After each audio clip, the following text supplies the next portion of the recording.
billion, trillion, trillion, million, billion, 400 billion suns, billion, trillion, billion, trillions of orbiting snowballs, billion, trillions, million, billion, million, million, million, million, million, millions, billions,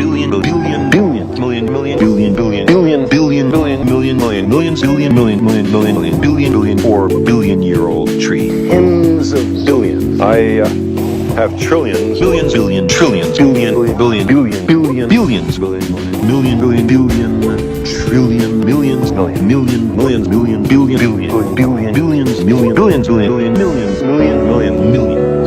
billion years, 100 million. It took nature hundreds of millions of years to evolve a bacterium, and billions of years to make a grasshopper. Billions, trillion, billion, billion kilometers from the sun. Saturn 1.5 billion, Uranus 3 billion, and Neptune 4.5 billion kilometers. Billions, billion other galaxies, each of which contains something like 100 billion, million, tens of billions of years in the far future. Billions, of them. Millions, or billions, billions of G's, billions, millions, tens of millions of degrees. Billions,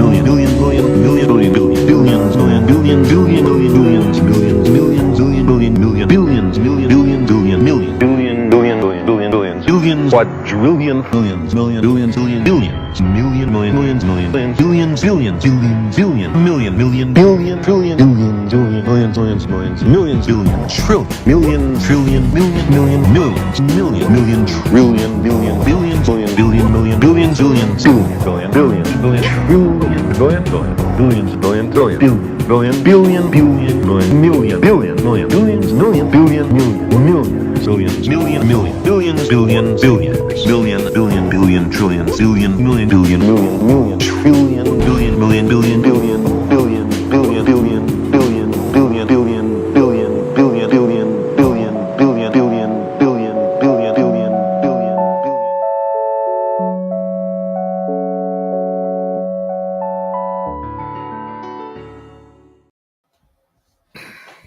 What is up, people?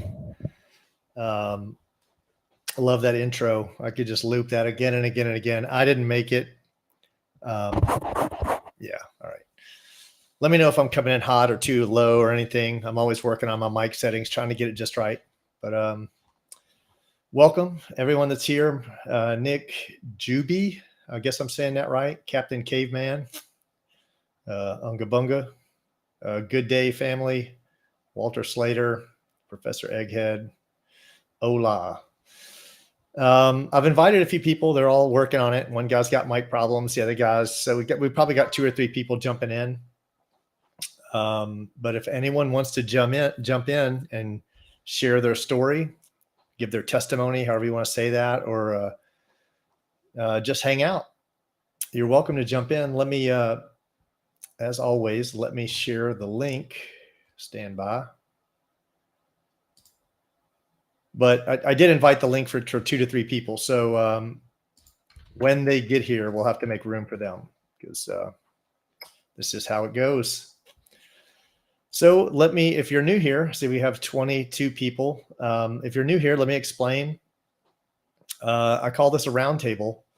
And the whole purpose of this, I was originally calling this Flat Earth Chronicles. And now I just call it the roundtable. And it's for people to come and share their story, right? My whole purpose was to normalize talking about Flat Earth. I'll talk about it with anyone. I've stated this before. I don't want to debate people. I don't like debating. I tried it. It's not that I tried it. I shouldn't say try it once. I was just kind of testing myself, testing how I felt. Had someone on the channel. And I don't really like it, right? There's a lot of negativity in it, and I don't think anyone wins debates. So this is for flat earth, true earth, I'm trying to make that cut over, true earth people to come give their testimony, talk about it, share whatever you want to share, keep private what you want to keep private, or for very respectful globe earth proponents. So if you come in and you're super respectful, and you're not trying to debate, you just have some questions, that's fine too. But if you're a 7-year troll, I'm not going to entertain that, right? Like if you pop in and you're famous for being in other channels, then not really. I may or may not entertain you. Just depends how I interpret you. Subjectively offensive. What's going on? I do not hear you. I don't have you muted, but take your time. I will do my best to be entertaining, which I'm not very good at. Hi, where's the curve? There's no curve. It is flat. I will tell you when I hear you. Sometimes people jump out and back in. Try a few things, but I'll let you know when I hear it, as soon as I hear you. FMFP, I don't know what that means. This could go 5 hours. I don't think so today. I've got someone's birthday party to be at 6 p.m. EST. It's 2 p.m. I have laid down a 5-hour one in the past. I don't think I'm going to lay down 4 hours today. We'll probably stop at 2 hours. I'm always amazed when these go at 2 hours because I bring zero content, right? It's just free talking, which I'm terrible at. I'm not a monologuer. I've said it before. I didn't get into this for any kind of glory or to make money. Although if you want to buy me a cup of coffee, you can. I won't reject that, right? I do put a lot of time into this. But I have no intention to make it a living, right? It's just me doing what I enjoy. It's hidden by refraction. Absolutely. Wish them happy birthday. What I've been doing, let's see, what's new. I've been watching a little bit of Owen Benjamin. I love it. He's entertaining. Been watching a little bit of Kingdom in Context. Yeah, I love watching Owen Benjamin crossover. I can watch that. That's what I was watching this morning when I got up. I was watching Eric Benjamin. But I found an Eric Dubé video where he added more. Yeah, I'm starting to hear you. Starting to. Oh, there you go. The faint. Whatever you did just fixed it. Okay, cool. Yeah, my microphone's kind of broken. I moved and the wire's a little broken. But if it works right now, it's fine. Cool. Yeah. Coming in with that radio voice. We have another radio voicer who might be able to match you. His name's Josh Sarlis, and he comes in with them low octaves as well. And you're out. Oh, yeah. Okay. No, you're back. You're back in. That was weird. Your mic, strange. Yeah. I might have to switch over to a gaming headset, but I don't think the mic's going to be as crisp, but at least it will work, hopefully. But anyway, yeah. So, man, it's been a while since we last talked. Talk over chat and all that. But yeah, it's good to be on. Good to see your face again, bro. Yeah, you too. You're always welcome on the channel. I hope I don't ever. I appreciate that. And by the way, just a shout out to a good friend of mine named Kim. She finally dropped in on the channel, and I've known her for probably more than half my life now. Holy cow. Oh, wow. Time flies. Awesome. Yeah, man. So I try to reply to everyone that has a question for me in the comments, and that's like a full-time job. Like it's just, I'd say it is, but the emails are rolling in too, right? So now I'm getting emails, and, I know what that's like. Yeah, it's a lot of work. Yeah. So yeah, like I just have a TikTok, and I haven't used it in a while actually because it's just like so toxic on there. But literally, I got so many messages there. It's just I tried just a day to kind of respond to everything on just one video alone, and it's just like there's no point. You can't do it. One person can't do it. Like it's just ridiculous. Yeah. Yeah, crazy. Yeah, I can't even imagine how someone like ODD TV or Oh Eric my Dubé, God. Yeah, it's like 170 something thousand. Yeah, but exactly. You know what? I'll say this. Like, I know a lot of people, and like a lot of people will say certain people are, controlled opposition. I don't want to take a stance on that. Like, I'd have to really be sold, like something really. I would obvious. say Joe Rogan is, considering his, how his counts subscription wise. But yeah, anyone like that, like Eric Dubé or Mark Sargent. For some reason, people keep saying that he is. I don't personally think he is. Like, just the content he's putting out there, man. I don't think that at all. Like, he's He seems to be up on the up and up. Yeah. I still follow Mark Sargent. I still follow Eric DeBay. I still love watching Jeranism Right. stuff. I don't. Yeah, for sure. Those people haven't. Now Joe Rogan, I'm convinced and it's just my belief. I'll say it. Like, it's just my belief. I think he's controlled opposition. Did you see that video where he literally said that he would sell out his grandmother? Yeah. So yeah, he's a trustworthy guy. If I said something like that, fair enough. You can hold that against me. Exactly. Right. Yeah. Now, he could just be a comedian, right? He could just be joking around about those things. And that's how they can kind of get away and say the craziest things ever that you've heard from any comedian. Yeah. It's interesting how they do that. Well, should be an interesting show. I have I invited Brian Cornell back on. I sent it you hit me and I was like, let me hit up 2 other people. So I hit up Brian Cornell. He's been on before. I don't know if he'll join us or not. I didn't see. And I've invited on a pastor. So it gives us a really wow. That would be amazing. Yeah, we'll see. We'll see if he comes in. So cool. I don't, it's free talk. I'm not here to debate people's beliefs, but I think it's cool when you get a few different beliefs in. Like, I don't mind that. We're never all going to sync up. We're not. That's the way it should be. Like, the moment you start like just kind of echo chambering and just like chilling in a bubble and talking to the people that that agree with you, man, you've just kind of given up on challenging yourself. You should always be doing that. Yeah, and how boring would that be too, right? Like, bro, so my friend Kim just dropped in. She dropped in. I gave her a shout out. But Kim, if you want to join, let me know. I'll send you a link. You can say hello to the community. You can come on. But it's interesting because she would get a kick out of some of the stories. I've known her me and her brother. I introduced her to her husband, but me and her brother worked in IT for 25 years together or something. But right there's a certain person who keeps coming on denying that I've been a architect, engineer, whatever for 30 years. Okay, interesting. Which is interesting, right? Like like I'm just lying about that for no reason. Like it bothers me. It bothers me because when someone gives testimony, I'll give them the benefit of the doubt until they're proven a liar, right? It's like, if you come out, like, who's going to come out and publicly just start lying? People do it. I get it. But if someone comes out and says, this is who I am, I'm a real person. I'm on Facebook. I'm on LinkedIn. I'm in all these places. You can look me up. Exactly. I'm going to accept their testimony unless I start digging up things saying this person's a liar. Right. Yeah. And that's a good point. Like, you were able to kind of discern, not like obviously know they're telling the truth or not, but you kind of give them a chance because they already have stuff online. Like, they have videos, they got social media, their face is out there. But the moment you see someone without a face, and it's just like, oh, well, like, you're obviously hiding something. Like, it's just literally the most blatant way to know if someone's kind of, But that being said, like, for example, the guy you had on the pastor there, I think it was like last week or something like that. At first, his camera wasn't working. I didn't know that. He just kind of came on with no camera, and then he was like, "Oh, he tried with the camera before and it didn't work or something." I'm like, "Oh, okay, well, that's obviously different." But yeah, or if you haven't come out, I guess, to your friends and family, like there would be. Yeah. He did eventually come back on and got his camera work, like the next show or something like that. Oh, cool. Yeah, he did. He did get it working. At first, I was like, "Oh." It was weird, because I was kind of like, is it really not working? Maybe you don't want to come on and show your face. Like, right. Yeah.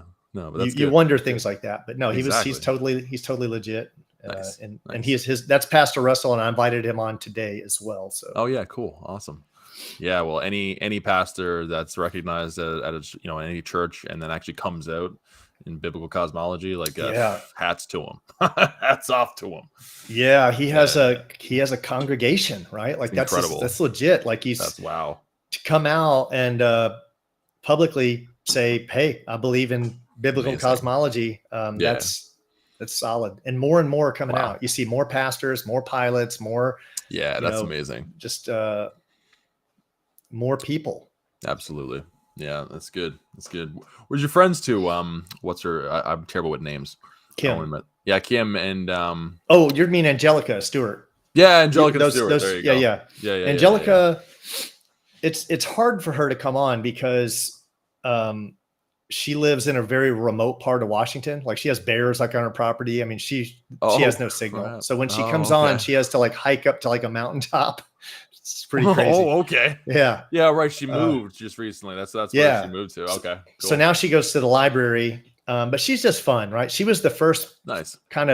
she was the first Christian Yeah. that that kind of just impressed me, right? Like as a Christian, just as a like man, like I was almost dying after a fight. I thought I was gonna die, and she started praying over me. And any other time, I would have said, "Get away from me." But I don't know what it was. It just felt like warm water coming over me. And ever since then, I've always had this admiration for her. And I was like, man, that was just something about that stuck with me. So that's awesome. We've always been friends. Cool. And what about the other guy? Stuart. He was on the first show. Oh, okay. I always wanted to do a live stream, yeah. And I would never come on and do a monologue live stream. I absolutely loathe talking. Right. And so I'd put out I can't remember how I started. I can't, but he reached out to me and said, I'll come on a live stream. And I was like, cool. So we started chatting. He was in the UK. Yeah. We met each other on our first live stream. And I said, you know what? Thanks for helping me out. Allowing me to come out and talk. And yeah, for sure. That's awesome. And so I invite him back on Saturdays. He kind of comes in as my co-anchor, if you will. Yeah. No, that's good. It's always good to have someone to talk off of. Like I just made one there a couple of weeks ago because I just moved, so it's been difficult for me to kind of get into the rhythm again. But anyway, the last time I did it, I was trying to actually get people from I made a private group of like truth seekers that I vetted personally, and I knew that are like really passionate about sharing truth and curious about open-minded things. And anyway, I just had an invitation. Come on, guys. Like, I'm having a live stream. I bought StreamYard. Let's get on here. Let's go. Let's do this. I want to see your faces. Let's, communicate. We're truth seekers. We may as well just like finally get out on, to display and have chats. And yeah, I had one person come on and we talked, and it was a great conversation, but everybody else was just like, no, not happening. It's difficult. Well, I think what we have in common, and what I like, and with the people I like having on my show, there's only one thing I like, and that's that they know they're being lied to, right? Yeah, like exactly. if you've started on that trail where you're like, it can be the stab, it can be anything. There's military history, it can be Fluoride, whatever, like whatever. Yeah, right. As long as you're like, man, people are lying to me that shouldn't be, you're on the right road, and you can come on and we can talk. That's right. Yeah. Because it can always lead to, because like we know that there's like an objective truth that we're all getting to, and that if we keep on talking about truth things like revealing secret societies, all that stuff, then eventually it's like, oh, okay, but why is all of this happening, and all of this, and then when you get to that point, it's like, okay, then you start covering some really good gravy, shall we say, like wits it gets it says. Yeah. And let me say, you've been on before, Curtis, and you're always welcome back. Yeah, brother. Like you just messaged me and I'm like, yeah, jump in, bro. Yeah. Nothing wrong with that.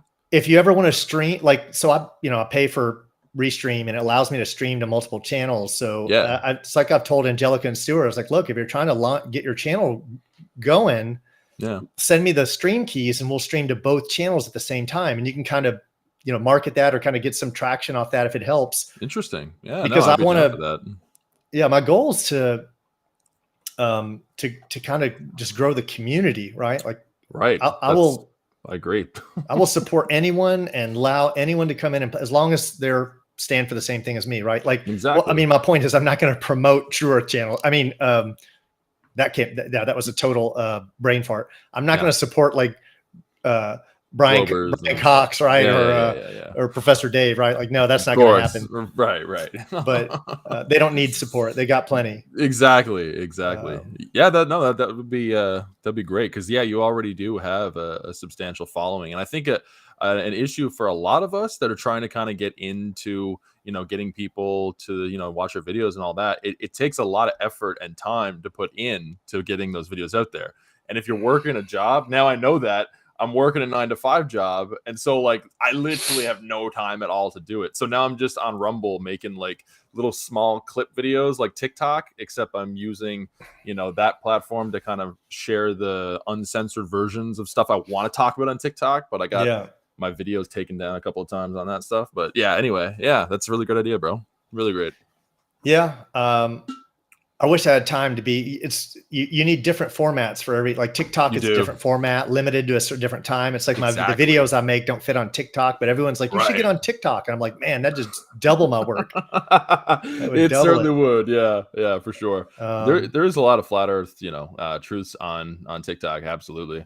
But who is the girl? Do you know who that girl is? I've seen her several times, but she's got like the long dark hair, and she's like pretty. Honestly, I only know one girl usually that was on that kind of revealed and gave me this book to check out, that one. And I'm like, and she's like, going through the pages, and that's how I ended up picking up the book. But she didn't have blonde. I think she had blonde hair, not brown hair. She was a brunette. This girl was a brunette, but really, she was very attractive. I can't remember her name, but yeah, that helps. Yeah, I've seen her get attacked. It's frustrating when we see these guys. They're rude. The people in the chat are saying Jenny Rose. I think that sounds right. Sounds right. Jenny Rose. Go. Okay, cool. Yeah. If anyone wants to get her on the show, reach out to her. Let her know she's more than welcome. Yeah. Or Caleb. Caleb's like really big on. I'd love to get Caleb on. I've had several emails of people saying, hey, why don't you get on this show, or why don't you get on that show? And I'm like, I'd love to, but I'm not going to sell myself. I'm not going to reach out to them. It's like, someone's got to intercede. What's up, Kim? Exactly. Hey, Kim. Hey. So Kim, let me ask you something real quick. There's a few trolls on my channel that say I'm not in IT and I haven't been in IT for 30 years. And that if I am, I'm help desk. What would you say to that? You are top tier IT guy. I've known you for more than half my life, and I don't know you anything other than that. Yeah. At all.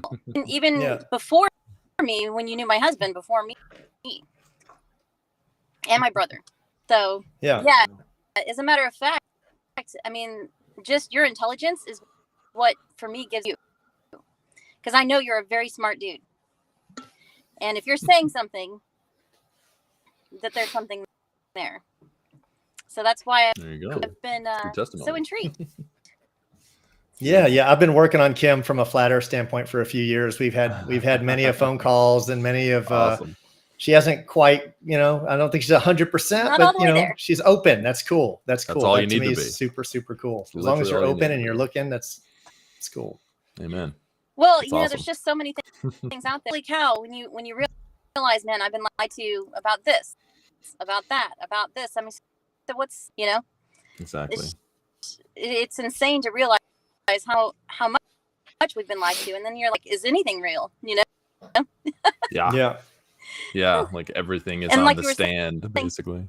Yeah, and like you were saying before, then so when we get to that point, then the question is, well, why? Why have we been lied to like this? So, and that's where why is it? What's the point of it all?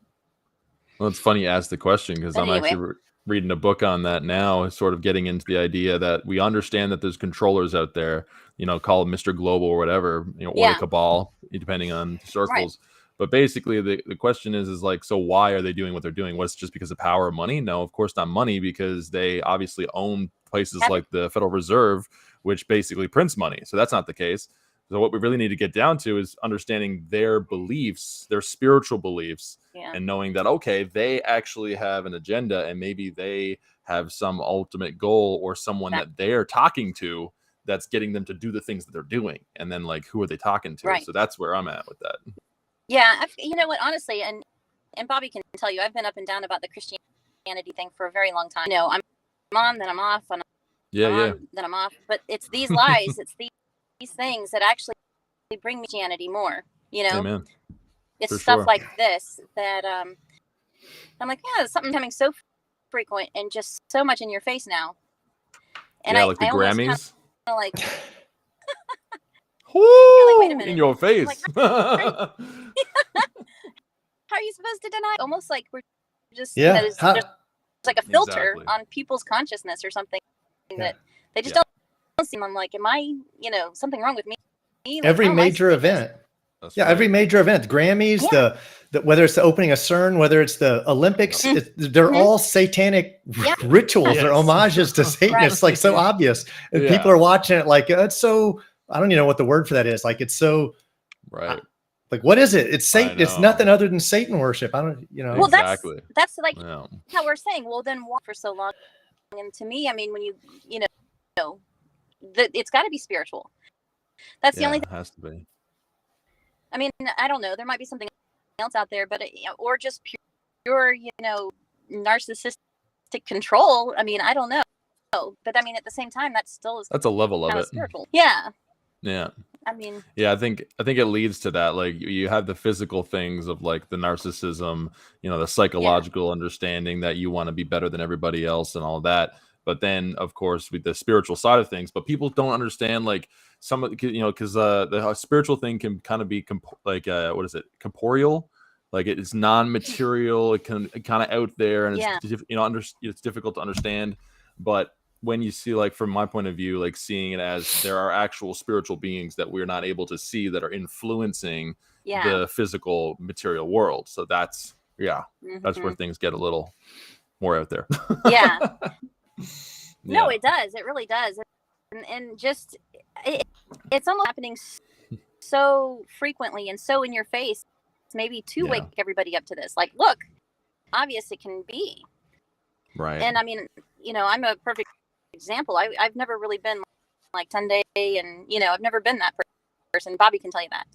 But I've always been open to like out there, so I'm certainly not going to say that you're wrong, because I don't even know myself, Yeah, I think honestly, everyone is just trying to kind of figure out, along the way. No one can say, and if anybody does say that, oh yeah, they're right and they know exactly what's going on, then they're just full of it, basically. Right. And that's dogmatic. That's where religion kicks in, where there's just no more, learning. It's just like, oh, I know this, and then I have to like force you to like believe it. That's not right. Right. We're all and then you got to go out and go seek the validation to prove the point that that they want you to get about yourself. Yeah. Rather than absolutely. And sometimes I mean, I've been trapped into that before. You're like, man, maybe the way to go, because sometimes ignorance is bliss, right? Yes, it can be for sure. A lot of people, absolutely. Yeah. So anyway, Joe Rogan's up, guys. Really good. Yeah. Someone said thumbs up. I'm like, Joe. Just a week or two ago, someone kept saying Joe Rogan's up, and I didn't get it. I was like, what do they mean? What do they mean? Yeah, I don't get thumbs it. Up, thumbs up. Like the video, guys, because it apparently, from what I've told, it helps the algorithm, so brings more people in.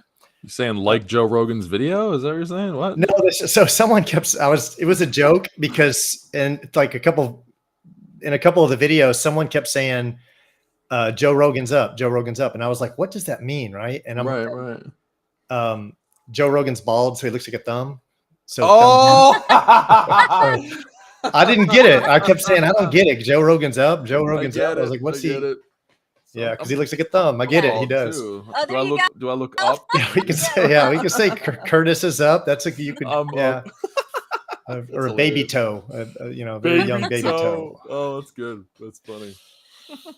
But yeah, and the other thing that we were touching on is it's so obvious that all around the world, all these elites from all different walks, whether they be politicians or actors or whatever their fame comes from, they're all openly paying homage to Satan. But at the same time, they couldn't be more disrespectful to Christ, right? Like that is the object of their hate, right? Like the book of Jesus. Come on, you're going to replace Jesus's name every time with yay. It's like there's constant attacks towards him, right? And it's like, all right, so if they're worshiping this one and they're hating this one, there's obviously something going on, and the elites probably know something the masses don't, right? Absolutely. So there's a lot that should be making people think there. Did you see that video? It was a comedian, this like really like popular woman comedian. I forget her name or anything, but she was talking about the COVID, and she was going on like how she got all the shots and all of this, and then she talked about Jesus and fell over, and then literally the moment she said it, mocked him. She went boom and hit the floor. She said something like it was something to the extent like if there were Jesus or something, he'd strike me down right now. And then she goes, that's what it was. And then fell over. Yeah, I'm like, yeah. Oh, that was amazing. It was amazing. Yeah. Yeah, it was crazy. Yeah, there's Well, this they're one probably channel. trying to suppress that one. Oh yeah, big time. There's this one channel called Ministries Curve or Hit the Curve or something like that. It's really, dude's got over like, my God, he's got a massive amount of sub counts. But anyway, a lot of his videos are actually showing sort of like celebrities mocking Jesus and all this, and kind of what happens to them after that happens, after they do it. It's interesting, very very fascinating. Yeah, it's cool. You watch a compilation of that, just like one after another. Yeah, Oh, it's Josh. it's like in different ways, and also it's just like showing videos and compilations of celebrities mocking Jesus, and just like how many of them are kind of doing that the same kind of thing. It's really interesting. Yeah, Josh, if you want to jump in, if we have coming in. If we have, well, we'll see. I don't know. He's got. I'm not sure who's got a lower octave. You or him. You're both like down there. But would sound like a legit radio show if we had the both of you guys on. There you go. Yeah, perfect. Nothing wrong with it. Sweet. But well, Bobby, I heard you were because Run Boston Bear was actually mentioning that you were looking into Kingdom of Context. I remember I shared you one video. So what do you think of that? Dude, I'm addicted. Man. Sean Griffin. Griffin is where it's at, man. Holy cow. Right? And I watch a lot of good channels, man. I do. But when the first video I put on him, he's like a Bible supercomputer. I know, bro. Yeah. He instantly, if you bring up a term, he's going to, in his brain in real time, cross-reference like 30 different passages, every passage it was, and all the Apocrypha, and go, here it is. Like, yeah, it's crazy. Holy cow, man. I don't think anyone understands the Bible like that dude, right? Like, if you want to, if you're not a Christian, or you're someone who's like on the border, on the line, that guy can, at least so you can understand it fairly, right? He'll put everything in context, man. Yeah. Phenomenal. Awesome. I can't say enough about him, man. I'm like free advertisement for that guy. Yeah, so many people do it too. Yeah, I'm a fan. Me too, bro. Me too. Yeah, Witset's a fan too. He was actually on his show there when he was talking about the Trinity and all that. And yeah, it's really he was studying the scriptures since he was a kid and stuff like that. So it comes natural to him. And for me, it was just like that same thing, right? Like to be not a Christian and still like actually get like you get his videos if you're not a Christian, because like it shows you the Bible the way it actually is, instead of like how pastors kind of preach it in the in the church. It's just like boilerplate. You don't even know what it's kind of about, but it brings it to a whole new level. It's really good stuff. That's awesome, Bobby. Sweet, good to hear. Yeah, I've been watching Tom, and man, I learn from a lot of people. But I do. I enjoy Effed Up World. I love having Joe Hill over there on. I love having. I learn from a lot of people, and I'm open to everyone. One of my favorite things to research is Babylon, and Sean goes deep into it. Now I know, Thomas said he didn't. There's things that they don't agree on. I still love learning about Babylon. I don't. It's like me too. It's for us to determine what we believe in and whatnot. Absolutely. But yeah. Have you watched Investigating Babylon? That's what I'm on now. It's phenomenal. It's phenomenal. Yeah. So have you gotten to like Enoch yet about the cutting in the roots? I don't think I think I'm up to like episode 8 or something, but the problem is I'm going to have to go back and watch it a second time, because I usually fall asleep and then I go from like 2 to 4. There's so many. I know. It's a lot of information, and it's like super long too. Yeah. But I've audio booked Enoch like 5 times. So nice. I'm pretty familiar with Enoch, the book of Enoch. That's awesome. Yeah, but now Sean's getting me all hyped up on like Second Esdras and Jubilees and the Book of Jasher and all this other stuff. I've got to get into, they're good. I think there's 2 books of Jasher, because I've audio booked 1. Usually I like audio booking the Apocrypha, because I do enough driving that I can knock it out that way. Nice. Yeah, I'm actually reading through Jasher now. I actually got some inside information from Sean's friend Ken. They're going to make an episode of King of what is it, Honor of Kings, about I'm not sure if you heard of that, but essentially when they go into the Apocryphal about the history of it and see if it's valid to scripture, all that.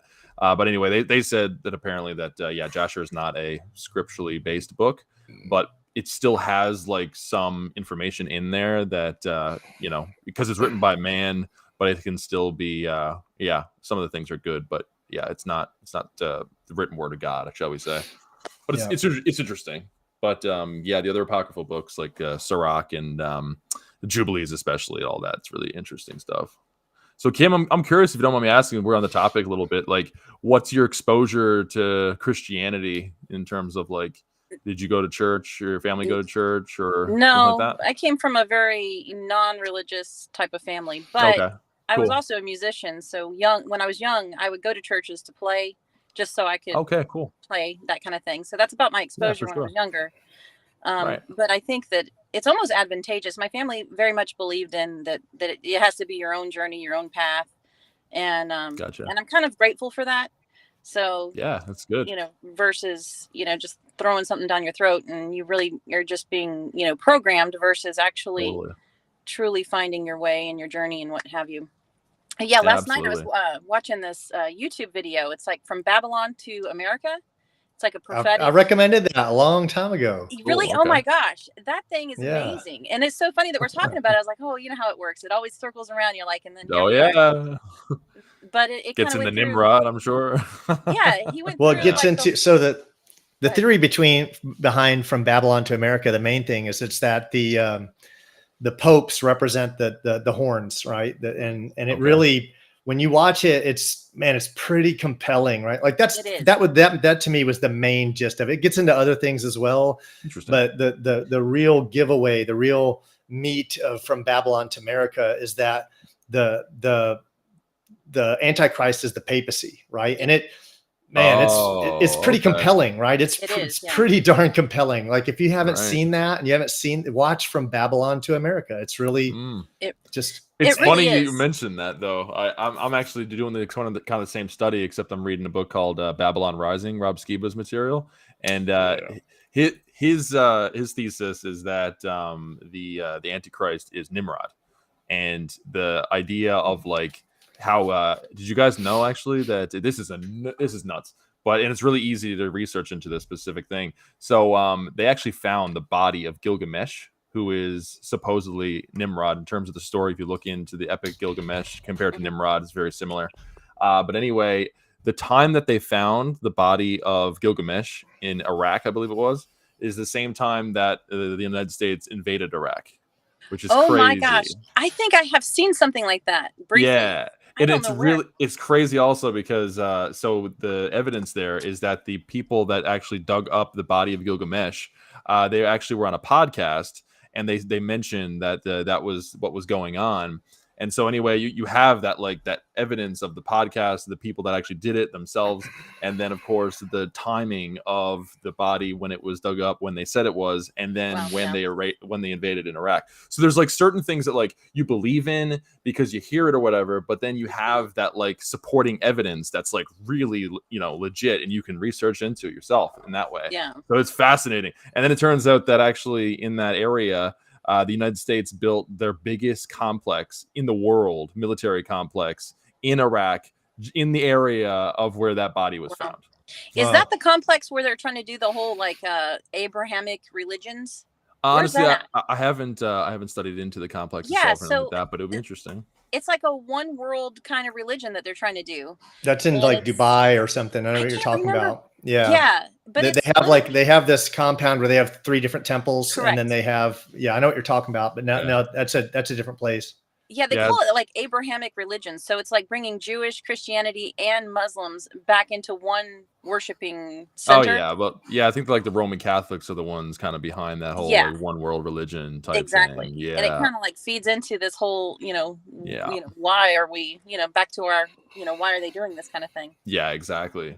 Well, yeah, if see, that's the thing is like what I mentioned, Kim, about like, you know, the whole idea of Christianity, because there's like the Christianity that people know of, like, you know, you go to the pastor and he tells you what to think about the scriptures, and then you go to church on Sunday and you kind of dress a certain way, and you know, you just basically are a yes man or yes woman. And then there's like the truth seeker, like, you know, biblical cosmologist that's just like reading the scriptures for what they're saying, not going to the pastor to hear what he thinks about them, and just reading it for yourself. And that's what the Bible like tells us to do. So Christianity isn't actually like, I don't call myself a Christian because I think that's all pagan, honestly. I just follow the scriptures and just That's read funny that you say that. Yeah, that guy, that documentary that we were talking about, he was actually saying that, you know, that the papacy is the Antichrist, and he went through the whole definitions and everything like that. But within that, they purposefully changed the Sabbath day to Sunday. So pretty much you're worshiping the Antichrist by observing the Sabbath as Sunday versus Saturday as it was initially done. Yeah, exactly. So it's kind of, Sabbath, Sabado, to Candy gets it right. It's exactly. Y'all don't know who Candy is, but mutual friend. Okay, cool. Awesome. He speaks Italian. So do you, for that matter. Nice. What I want to do is I want to do a German podcast sometime. I think that would be somewhat. We have a German speaker in here, and I'm like, man, if you'd come on to my show, we could do a German one sometime. There's a huge community. I actually have a couple friends in German that are in Germany that are huge truth seekers. That's awesome. So I think they might have a larger community than us. It would make sense. They're really suppressed over there, so that would totally make sense that they would obviously breed people that are, you know, against the system, because they're so after World War II. Oh man. Yeah. Well, they kind of got programmed as to, you know, their re-education, I guess you can say. But Bobby would know a lot about that too. I was stationed in Germany for a short while, but not like Bobby. Bobby's got a little more connection to Germany. All of your world traveler. That's awesome. Yeah, actually, the book I'm reading now is talking about going into the occult, how the Nazis were involved in the occult, and the have you heard of the Thule Society? And I've heard of it. Yeah, I've heard of it. It's linked to the idea of the Vril, which is essentially this Nordic idea that there were these beings from the center of the earth, and they were basically going to seed humanity. And that's kind of how the Holocaust and all that started. Wow, that's interesting. Eugenics program. Yeah, it's nuts. Yeah. The book I'm reading is just basically talking about how occultism is kind of birthed in not birthed in the United States, but the United States was founded in occultism and mysticism, and it's not just it's not even really a Christian nation at all, actually. But What are your thoughts on that? See that. Yeah, with the whole you know, what was it? It's not the Illuminati that I'm trying to say, but they are. You know, the compass and the Freemasons. Thank you. Yeah. Took a minute. Well, just look at like the Washington. Where is that in? Is it the Capitol building in the architecture, the ceiling? Yeah. It literally has George Washington like up there chilling with a bunch of you know, pantheon of gods, like Hermes and Mercury and all that. It's crazy. Just in your face. There's so much. There's so many secrets, right? Like when you start digging, there is one fact that you cannot deny, and it's that there is a ton of hidden esoteric knowledge that's actually in your face, but you have to try to decode it, and you know you're decoding it. You may not get it 100% right, but you know you're chipping away at it, like you know that, right? And you're constantly reconnecting this mesh and reforming it, digging for ultimate truth. But that is man, it's funner than any game, right? I mean, like I love doing that. I love trying to put that together, right? I could see that in you, Bobby. You're always fixing problems. You're always putting things together. That engineer in you. It's funny in where I'm working right now, and just a normal 9-to-5 job in welder. And anyway, during lunchtime, like I just hear the guys being like, like this right before the weekend hit on Friday, is like one of the guys is like, I don't know what I'm going to do now over the weekend. I'm so bored. I think I'm just going to like go to the grocery store and get like food to make recipes of things and all this, because I never know what to do. And I'm just thinking to myself, like, man, I got like 1,000 things to think about and research into and read. And it's just like, oh my God, man. You almost become hungry for it. It becomes almost obsessive sometimes. You're like, oh my gosh.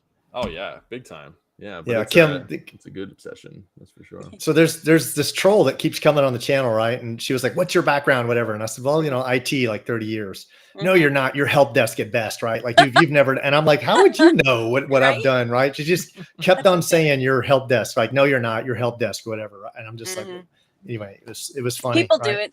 Yeah, those are the ones that are. I mean, I guess they could be trolling, or they could just genuinely try to be truth seeking. But I mean, why would you call somebody else like that out? You know, you don't know any better.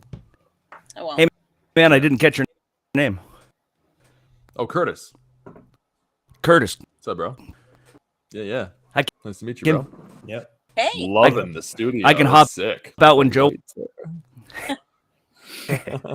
Yeah, Joe said he's like a half an hour out, so we'll one of us will pop out when Joe comes. I'm at the laundromat, so I'll just go ahead and pop out now. I gotta go. I know it's about done, but thanks for the invite. I really appreciate it. It's nice talking to you, Kim. Gotta go get my stuff out before somebody steals it. So. Whenever you want to pop in, Kim, let me know. We go back so far. Anytime you want to jump in, let me know. And I'll do this. Thank you. Yeah. I'll send you the schedule of when I do it. We just sit on here and talk about flat Earth, true Earth. Whatever. Yeah. Well, I'm still learning. You know me, so. All right. We're all still learning, Kim. Yeah. Nice meeting you guys. Yeah. All right. Too. See ya. God bless. You guys are on point today. It looks like you're on point. Look at that setup, bro. What is this like? What is that? Graffiti / like 3D It's just stuff going on. What is that? Cheap. Oh, man, Amazon amazing. Starlight thing. Nice. That's sick. I need something fancy going on in my background. I've got the dullest background of any YouTuber, right? It's like yeah, mine's pretty bad right content. now. Yeah, exactly. I just had to make but I can't stand having my monitors where people can walk in and see them. I don't do anything private. It just annoys me. It's just like I just feel like my workspace is private, right? Like it's just, yeah, totally. It makes sense. It's weird to me to have an open room and then your monitor faces backwards. I don't do anything that shouldn't be done. I don't hide anything from my family, but I just have to have a wall behind me. Yeah. I don't know why it is, but I've been that way.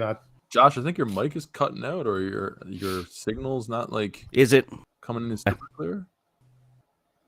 Yeah, I think you're super choppy. Yeah, and JT said you're clipping a bit as well.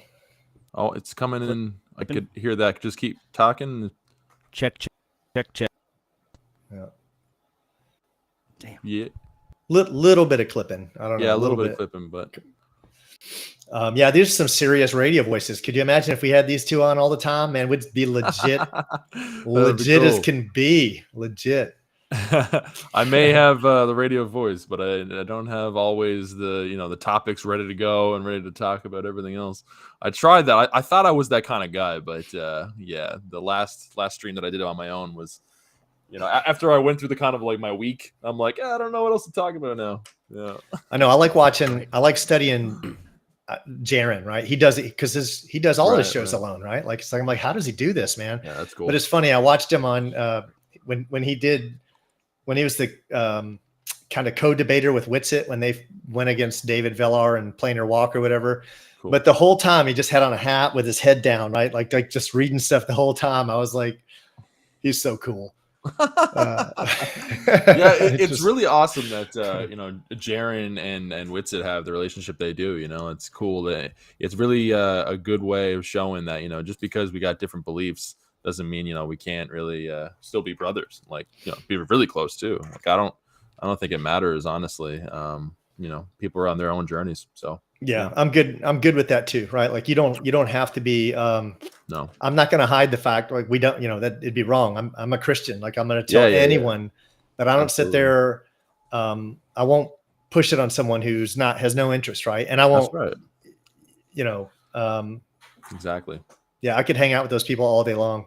Yeah. I mean, like for example, I think from what I understand, ODD TV, I can't remember his name, but he's not Christian either, right? But he's been the largest voice. Honestly, he has the largest following in this community. Yeah. 300,000 subs. 300 he's one of the 330. first ones that I've come across too. His video about Dr. Sleep was nuts. Do you remember that one? So, no, I did not see that. Do you know what Dr. Sleep is? No. It's about it's basically like the third installment to Stephen King's Shining, except it's not even about the Shining at all. It's about these gypsies that travel around and they capture children and take their essence for power, for immortality, and yeah, it's okay. I'll have to check that one out. Sometimes I'll see you can't judge a video by its name, right? Its title, but sometimes I'm guilty of that. And there's so much to watch, I know. But that sounds like something I'd enjoy. I'll have to go back and check that out. He does dig up some good stuff, right? Like ODD TV. Every time, all his videos I've never not liked one of his videos. And the production quality is like really good and creative too. Yeah, he's definitely got all that stuff on point. Yeah, but I think we all apply to a different community, right? And I'll give you an example, and I brought this up before, and I'll say this saying in advance, I have mad respect for Witsit. But when he first started becoming popular, he was wearing like tank tops and he was just looking in general kind of scraggy, right? It wasn't working for me at the time. Like it just wasn't. and as someone who's like kind of a little older, and you want to think in your head, well, I'm wiser than this dude, right? It's like I just couldn't accept knowledge coming from him, right? But as soon as he cleaned up, right, like he kind of changed, went. I don't want to say, he just all of a sudden I could watch him, and I was like, yeah, this guy I can get behind, right? So right. You got to be careful. There's people like Nathan Oakley, right? Not careful, but personally, I think he could be like 10 times larger than he is, right? Like, I don't think he understands that. And I still follow him. I still enjoy watching his stuff. I'm an adult, so I can deal with the bombs or whatnot. But yeah, me too. I don't honestly care about that stuff either, personally. But I think you go further when you clean up your act. I've had some people tell me, yeah, I use your content to let my kids watch it. I'm like, I don't think Nathan Oakley's getting that, right? Like, you're not going to be showing your 10-year-old kids, check this guy out, right? Well, I think that's what the Bible says about, fruit. Oh, Josh, I think your mic is still cutting out, bro. It's weird. It might the bandwidth be or my something. internet. Yeah, it might be the internet too. Yeah, we'll get to talk to you soon. Loving your background, bro. Love the star rotations there. Should have went with blue and red though. Can you hear me? It's all no in and out. It's in and out, like really bad. Yeah, unfortunately. Yeah, there's another. See, I like I said, I'm not Christian, but like I am a follower of Christ, obviously. You can tell my shirt. But like, wait a minute, hold on. You can't just glance over that, bro. Well, you gotta break that down to me. I don't even understand that. What? How you said you're not Christian, but you're a follower of Christ? Yeah. I don't understand that. You gotta explain. Oh, okay. I told you that last time. So yeah. So basically, I'm what's called Torah observant believer. So basically, the whole idea of Christian is not even something that was found in the original scriptures. Like, they called it the way. It was never Christianity. They never called it Christianity. And Christianity is just something that came way after the early church fathers. So that's why I don't call myself a Christian, because I don't go to church. I don't follow a denomination, which I think is satanic anyway. I think it's just a way that the devil uses to kind of trick believers or people that are coming into the faith for the first time and tripping them up to be like, well, there's 40,000 denominations out there, so try to find the truth from there. So yeah, I just don't personally follow Christianity, but I do follow Yeshua, Jesus Christ. Okay. And yeah, well, it's weird because when you said that, like, I probably heard it before, like Torah observant. Yeah. And later on, I went and researched that word. I think after you had said it, I think you said it, and then I saw it in another video after I was watching. I was like, all right, cool. I got to figure out what Torah observant is. And actually, Sean broke it down. Sean was talking about it, and he was saying it means you follow the law, right? Because that's what Torah means, is law. It's like it means you follow the rules of God, right? That's right. The behavior. Yeah. His behavior. Yeah, that's really all it is. Yeah. Yes. And it's also like the full Bible. It's not just the first 5 books of the Bible, but yeah, that's but yeah. Yeah. Well, does Torah observant to you still include the New Testament, or do you? Oh yeah. Yeah. Yeah. It's All the right, well, full Bible. Well, it's weird because when you hear the Torah, right, Torah observant, you're I thinking the know. Torah, so it's kind of confusing from that standpoint, right? Totally. Yeah. But it's essentially because like it's kind of a misunderstanding of what Torah means. But yeah, it's essentially just instructions. And instructions is like the fullness of the Bible because basically, the Bible basic instructions before leaving Earth, right? So that's the way I see before, it. yeah. Anyway. Yeah. That's a really cool one. Yeah. But yeah, and I still, of course, follow the Christ even more so than I think that most Christians do, because I think that Christianity is like traditions of men, and Torah observance is like literally the scripture, reading from the scriptures yourself and not having the traditions of men seep into things, kind of thing. Yeah. But yeah, but with, like I was saying, yeah, being part of like the Torah observant community, I get some people, some brothers in the faith, and we're obviously we have disagreements on certain things, right? And for me personally, I'm still new, so I'm probably doing it wrong. But I'm personally watching secular movies. I think it's a good idea to watch them because you kind of get an understanding of how the enemy operates and what he's kind of putting out there into the world. And anyway, one in particular I just watched there last weekend called Bones and All. Have you heard of it? Mm-mm. Oh man, they're starting to push the cannibalistic agenda, where they're trying to get people to accept cannibalism for just like a different way of living life, and eating people is going to be okay. The way that they put it in the film, so it's a love story it's set in the 70s. It's like a period piece kind of thing. It's about these two young teenagers, more like young adults, I guess, and they're on a road trip.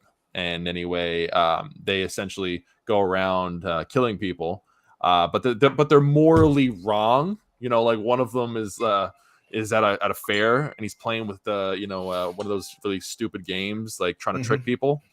And he tricks this kid and all of this, and then the guy thinks that it's okay to kill him because he's like, oh yeah, he's morally reprehensible, essentially.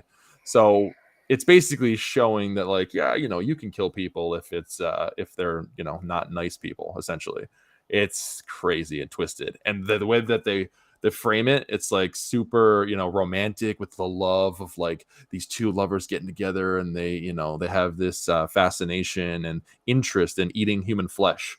Like it's a real thing that like people just have this craving to eat human flesh, and they're trying to bring in these weird twisted philosophies and ideologies. And what it is, it's literally the 613 laws of God. Like one of them is like, don't eat people, like don't eat human flesh, don't drink blood. And they're making movies about it. And then that's what you're gonna see now, is all these movies about lawlessness. Basically, it's crazy, bro. Crazy. Yeah. Whenever I think about the Old Testament, right? I one of the people I used to follow early on, and I still do from time to time, because he's mad knowledgeable too, and I just like the way he gives his presentations, is a guy named Tim Mackey. Okay.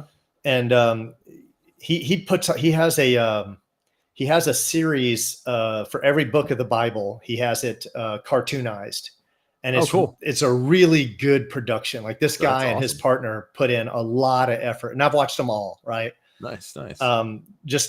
I just like it. And my daughter will watch them too. She's 7 and she'll watch them too. So cool. But he really insists that the first book, that the Old Testament is for a priest class, right? Like that's something he says. He says, the laws in the Old Testament are for a priest class. It's not for those of us that aren't priests, right? So I don't know. It's interesting. Yeah. No, it is interesting. Well, like the way I would say that is that there is like 613 laws, right? And all of them, they go over the umbrella of like how to actually build a prosperous civilization and economy.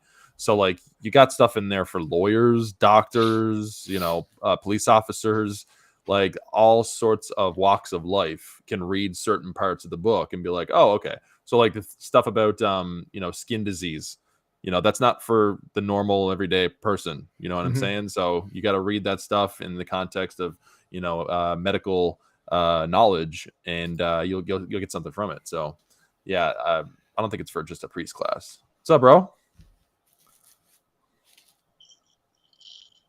Do you know this guy? Coming in choppy. Super choppy. Hey, Yo. can you hear me? Yeah. Oh. Yeah. You look a little choppy. My If that's headphones Chakota and they give Carver me nothing talking. ahead of time. Yes, sir, it What's is. up, Josh? I'm sorry. Yeah, I don't have a landline or nothing. I'm over the internet, my phone. Oh, you're coming across good. The sound's good. Yeah, that's good. Josh, can we hear you now? Or are you coming in clear? No, bro. Unfortunately not. Can you hear me? Man. Nope. Oh, Okay, I yeah, can see there we you go. guys now. Yeah, I'm on. Okay, Yeah. cool. Just had to do a reset. Yep. We've got someone new on here. We haven't had the Chakota Carver on. So do you want to introduce yourself? Tell us what brought you on? What's up, my brother? I've been following the True Earth for a long time, and I don't know. I don't have no friends over here. I mean, I have friends, but there's no True Earthers over here where I'm at. I mean, I'm sure there's some. I'm a blue dot somewhere. I have that app. I'm a blue dot. Dave Weiss. Yeah. Yeah, I'm from Florida, so I can see too far. So I grew up in a Christian church, Bible believing, all the holidays, and then once you realize that you're in a cage or it's made for us, this is our realm, it's made for us. So once I realized I could see too far, and NASA's really the one who edged with their lies. They're so off that I'm like, there is a creator out there. And then you start you start looking, okay, well, I shouldn't be celebrating Christmas because then I shouldn't celebrate Easter. Now I'm in the process of trying to learn the right holidays and when, because I've been lied to so much that I know the first of the year is coming up. The first of the year hasn't happened. It's coming up here in a few days. And I don't know what holiday I should celebrate. I know I should eat something and be thankful that I'm alive, but we got to be careful. Amen. Yeah. Where in Florida are you, if you don't mind me asking? No, I'm in Oklahoma now. I'm in Oklahoma about 3 years, and I like it up here. It has seasons. In Florida, I was on the coast, so it's real easy to see. I've sat at my airbrush counter and looked at the next town over, which is 10 or 11 miles, and look at the cars drive over the bridge, which is only like 40 feet high. Yeah. So I'm like, okay. The traffic light when I turn the corner coming through the military base and it's 15 miles away flashing after midnight. And when the hurricane come through and blew all the trees down, I could see the paper mill from the next county. The earth is not what they say it is. So if it's not what they say it is, then they didn't get to where they say they're at by doing what they say they did, because the earth is bigger than 24,000 miles. All their math is wrong. Well, of course, their math is wrong anyway. They didn't set, instead of taking all that away, because we know there's a creator, they just create something like dark energy and dark mass. And then once I found out, once because it took me like 3 or 4 years to say something, but once it's your obligation from the creator to tell other people, no matter how crazy you are. Yeah. And no matter how crazy you sound, dude. I thought I was going nuts because nobody believed me. At one point, I've been trying to wake up my son for years, and he just thinks I'm crazier than a bed bug. This preacher said, no, the earth is not flat. I'm like, dude, your preacher said the earth is not flat, and it's a flat earth book. Hey, guys, sorry to top in for a second. I got to jump off. I might be on later, but it's great talking with all you guys. It's great chilling. Yeah. So have a good one, boys. Yeah, we'll be here, Curtis. All right, man. Yeah. Sounds good. Take care. God bless. Yep. So the Chakota Carver, I'll share with you. I have 2 sons. One's 20 and one's 30. And I've been going down this road, I don't know, 2015 or 16, one or the other. And neither one of my sons will give me 5 minutes. They won't hear it. They just won't entertain it. They won't hear it. They don't want to. I've asked them. I've begged. I've pleaded. I said, just come to my house. Let me show you why I believe it. Right. And they won't even entertain it. Not even see it. And if you did, yeah. And if you did show it to them, they wouldn't believe it. If they said it, they make up something. And so you can't do nothing. Instead, they'd rather believe cartoons. Yeah, they'd rather believe they're walking upside down and pressure's next to a vacuum, and all these guys hanging on wires and stumbling over their wires. It's just, it's okay, right? It's all fine. Right. I just need a tankless air compressor, and I'm good. All right. I think it's what we're told is still choppy. Man, the other day you came in so good, bro. How do you're still choppy. You're coming in kind of robotic, all robotic, glitchy. My third grade teacher, Mrs. Marsh, got up and told the class all about evolution. I remember we weren't going to church at that time. When the teacher got done telling us about evolution and about us coming from monkeys, she asked who did it. So the whole class, including myself, raised our hand because, I'm in the third grade. I went to the school to learn. And then the teacher says, "Oh, I don't believe that." Because this back in the day, this back in the 70s. And she said, "Well, I don't believe that. I believe we came from God." And la la la. And that was, what? I never did trust a teacher after that, after all. That was I guess that's the first time I woke up. I didn't my grades went downhill. I did horrible in school, but ever since then, you can see my grades were all aces, I guess, back then, satisfactory, until I got to the third grade, and the first semester was like A, and then after that it was like D's and F's the rest of the whole time. Yeah, but I'm an artist. You never had that? Well, no, I never had a teacher, put forth that maybe everything I was being taught wasn't true. I went to school being told that, hey, these are very intelligent people that are going to teach you. You pay attention, you learn from them. It's very important you get good grades. And I never had a teacher come out and say to me, hey, by the way, this is just a theory, right? Like, it was always presented as concrete fact. Well, I think that was like the first year that she had to teach it. You know what I mean? It's back in the 70s. I don't know. We're behind times, like way behind. Yeah. You go down there now, you still got segregated neighborhoods in Florida. Yeah. And then it just gets taught so much, it just becomes fact. Like when you used to question it, right? But it's been taught year after year and then just accepted, and people were taught, don't argue it, you're going to get a bad grade. And then pretty soon it just became fact. And no one said, wait a minute, why do I believe this? I'm related to a banana, right? Like I'm distant cousins with a banana. Seriously? Mm-hmm. Yeah. I'm an artist, and I've always drawn my whole life. And I distinctly remember drawing the first thing I ever drew all the time was the USS Enterprise from Star Trek.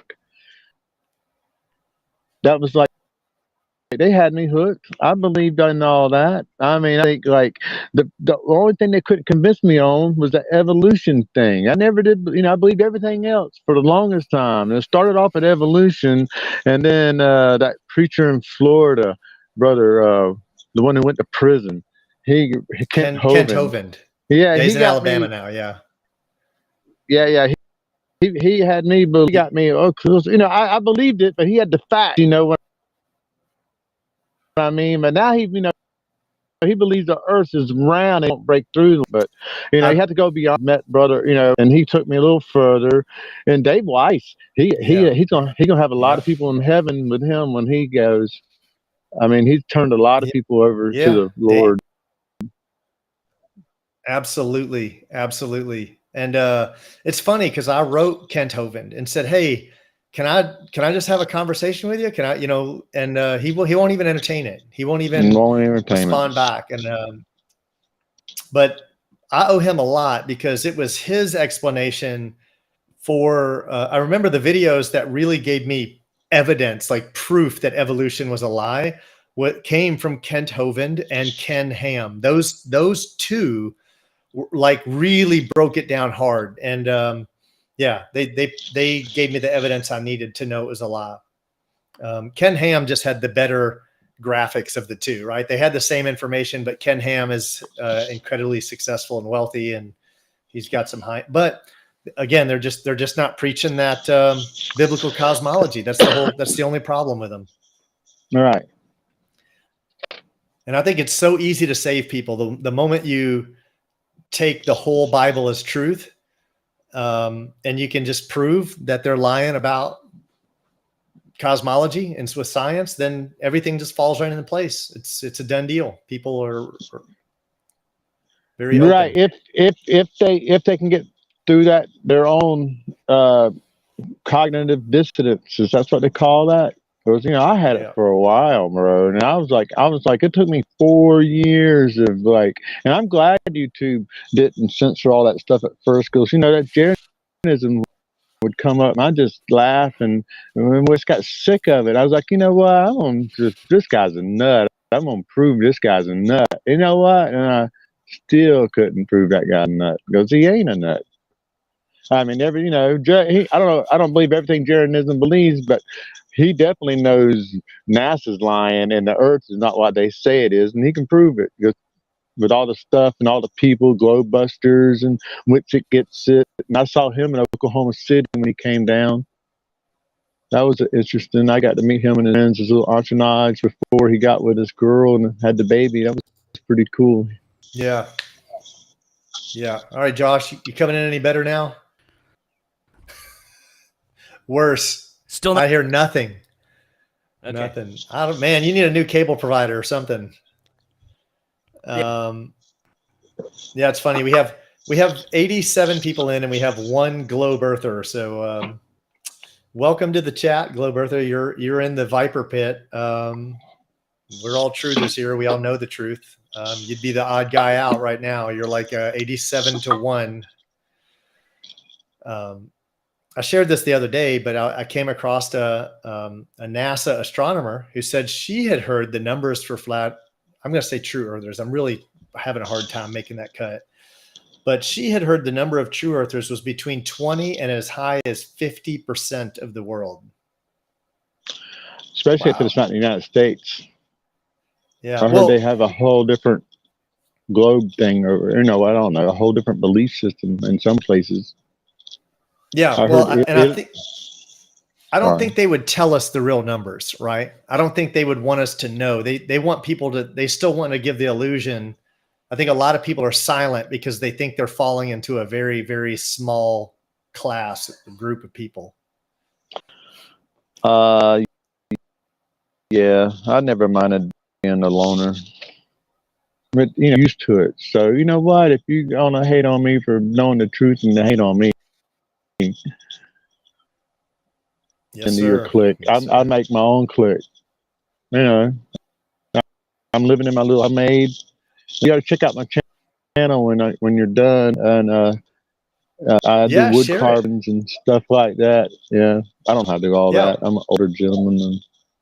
Well, if you can send me the channel, I'll share it right here. I'll be happy to share it. I don't know if you know how to type it, but I can type it in if you can relate it to me. What's the name of the channel? The Chakotah Carver. On YouTube. Let me check it out. Let me search for it here. 1 second. I'm like 2 subscribers or 3 subscribers from having 100. Nice. And all right. I'm going to check out your channel. And one of you guys was on today. I watched that show. Wasn't it this podcast here where y'all were on with Jeranism and Whitsitt gets it? Yeah. Yeah. That was me and Stuart were on. Yeah. Yeah. That was a big day for me, right? Like I've watched. Oh no, I agree. I was like, wow, because I had friended you just before that. I was listening to you talk. Yeah. Next thing you know, you're on Jeranism. I was like, well, that's pretty cool. Yeah, that's pretty cool. You get a little bit, I say starstruck. I've been watching him on a 50-inch screen for like 7 years, right? Like, and so right. you kind of get this feeling that he's. I don't even know how to explain that, right? I think a star is not the right word, but you're used to seeing this guy on your wall for 7 years, and then all of a sudden you're having a conversation with him, and he's actually a super real person. He messaged me. He messaged me the other day on Telegram. He's like, "Hey man, some dude shared your video on BitChute or something," and I was like, "How cool is that, man?" Right? Like he's totally cool. Down to earth. Yeah. So he's not. We didn't hear anything that time, brother. Yeah. Sorry, letting Josh know we didn't get anything. Yeah. Goose eggs. Go ahead, sir. Oh, I was just saying, I met Whitsitt Gets It. He was a really nice guy, down to earth too. Everybody who traveled with him, It was just right after Rob died. We just found out Rob died when he was in Oklahoma City, so everybody was kind of down about that. But. Yeah, I've heard people saying there's. Well, I had one guy reach out to me. He called me. I won't drop any names or anything. It's private, but he was telling me the very suspicious circumstances that Rob passed under, and a lot of people think there's foul play there. Apparently, this is what I was told. Look, they would not let his wife, from what I understand, when they got in there, they took him and put him in blah, blah, and let him, oh my God, you know, I would have, you know what, I probably would have broke some commandments, you know, getting him back out of there. Yeah. Yeah, from what I understood, that's what they did. He was sick and went in, and he knew. I mean, I don't know, it just breaks my heart. Because I know I liked Rob, but I never did meet him personally. But I still listen to his playlist. Yeah, absolutely. Rob was one of the big five for me. He's really. I learned a lot about the Bible from him. Right, Nimrod, the holidays.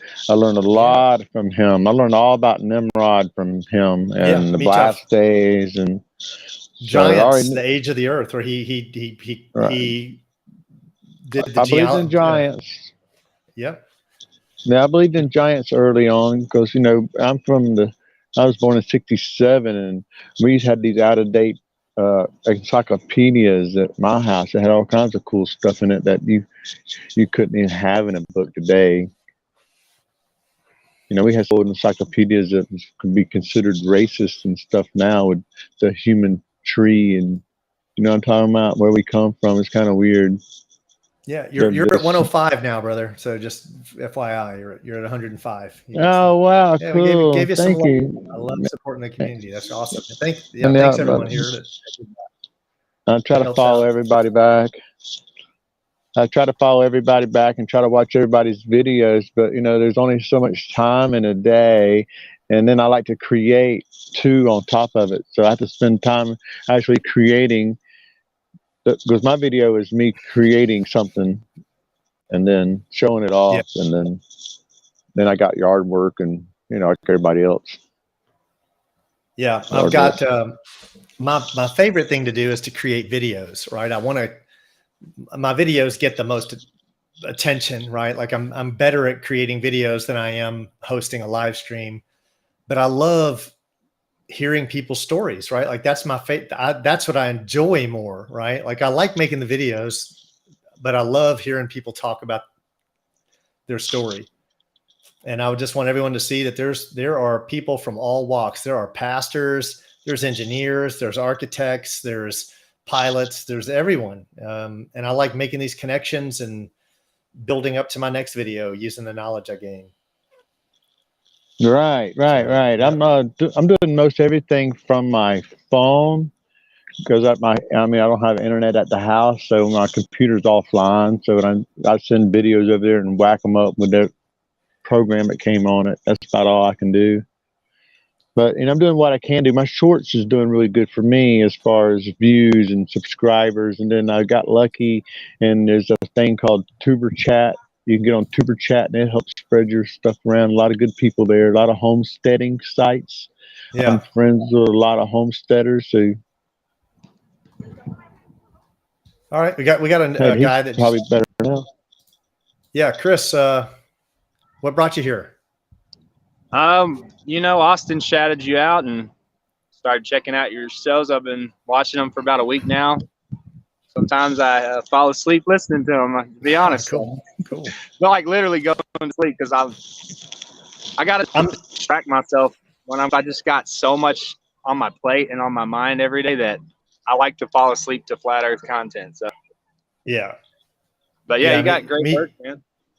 Yeah, thank you. Yeah, me too. I'm the same way. I fall asleep listening to either flat earth or Christian stuff, right? Maybe I'll start like every 20 minutes, I'll just yell at the top of my lungs, right? To help the American. Yeah. Yeah, I don't do that. But yeah, you put me on Kingdom and Context too. They're really good too. So I appreciate that.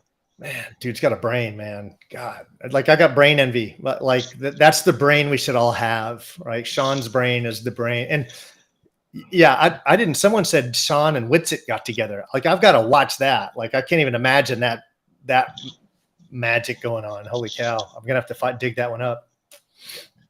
Yeah, man. I had a couple like ideas, I guess, that have gone through my mind. I haven't heard a lot of people bring up, you know, like with flat earth and stuff. And I was going to run them by you, see what you thought.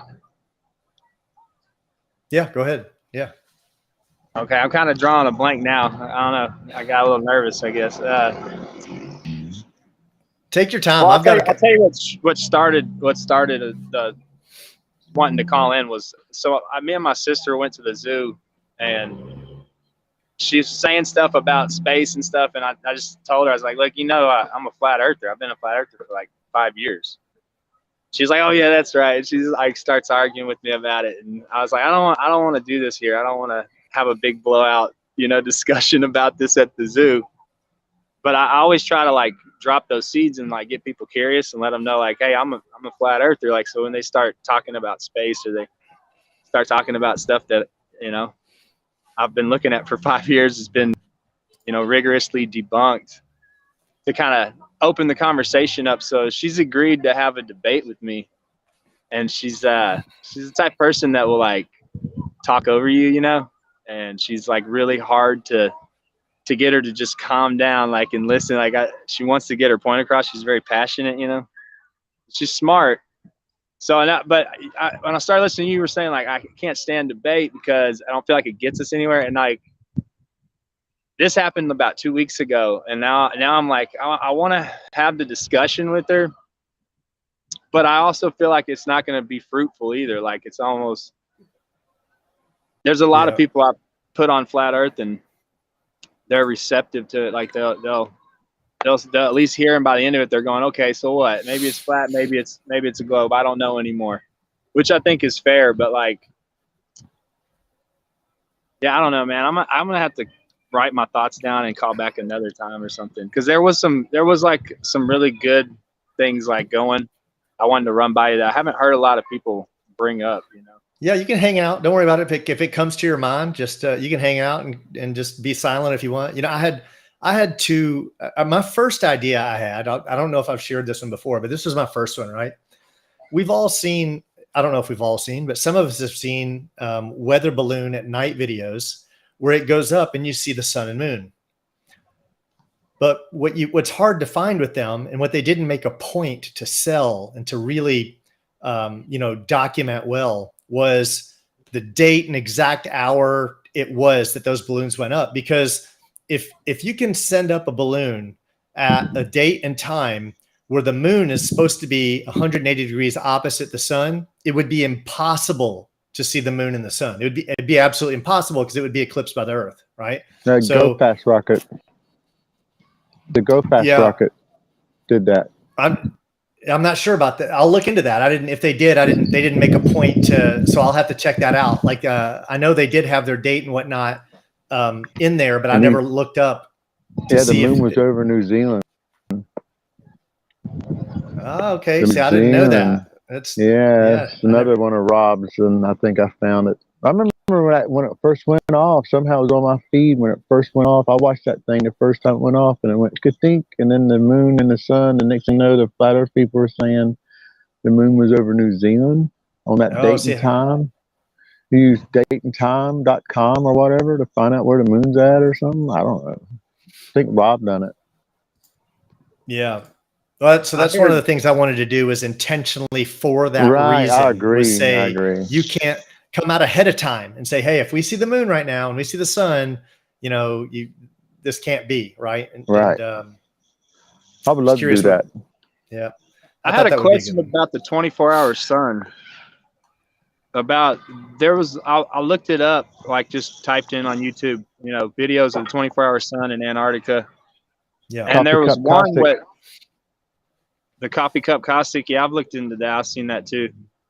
But there was one video, it just showed the sun in the front, and then the camera was on like a sundial, and it just showed the shadow go around. I know you've debunked a few of them really well. Like, there was like 4 of them I saw that you grabbed that you did a really good job, like showing like just the ridiculous stuff, like the snow on the mountain melting instantly.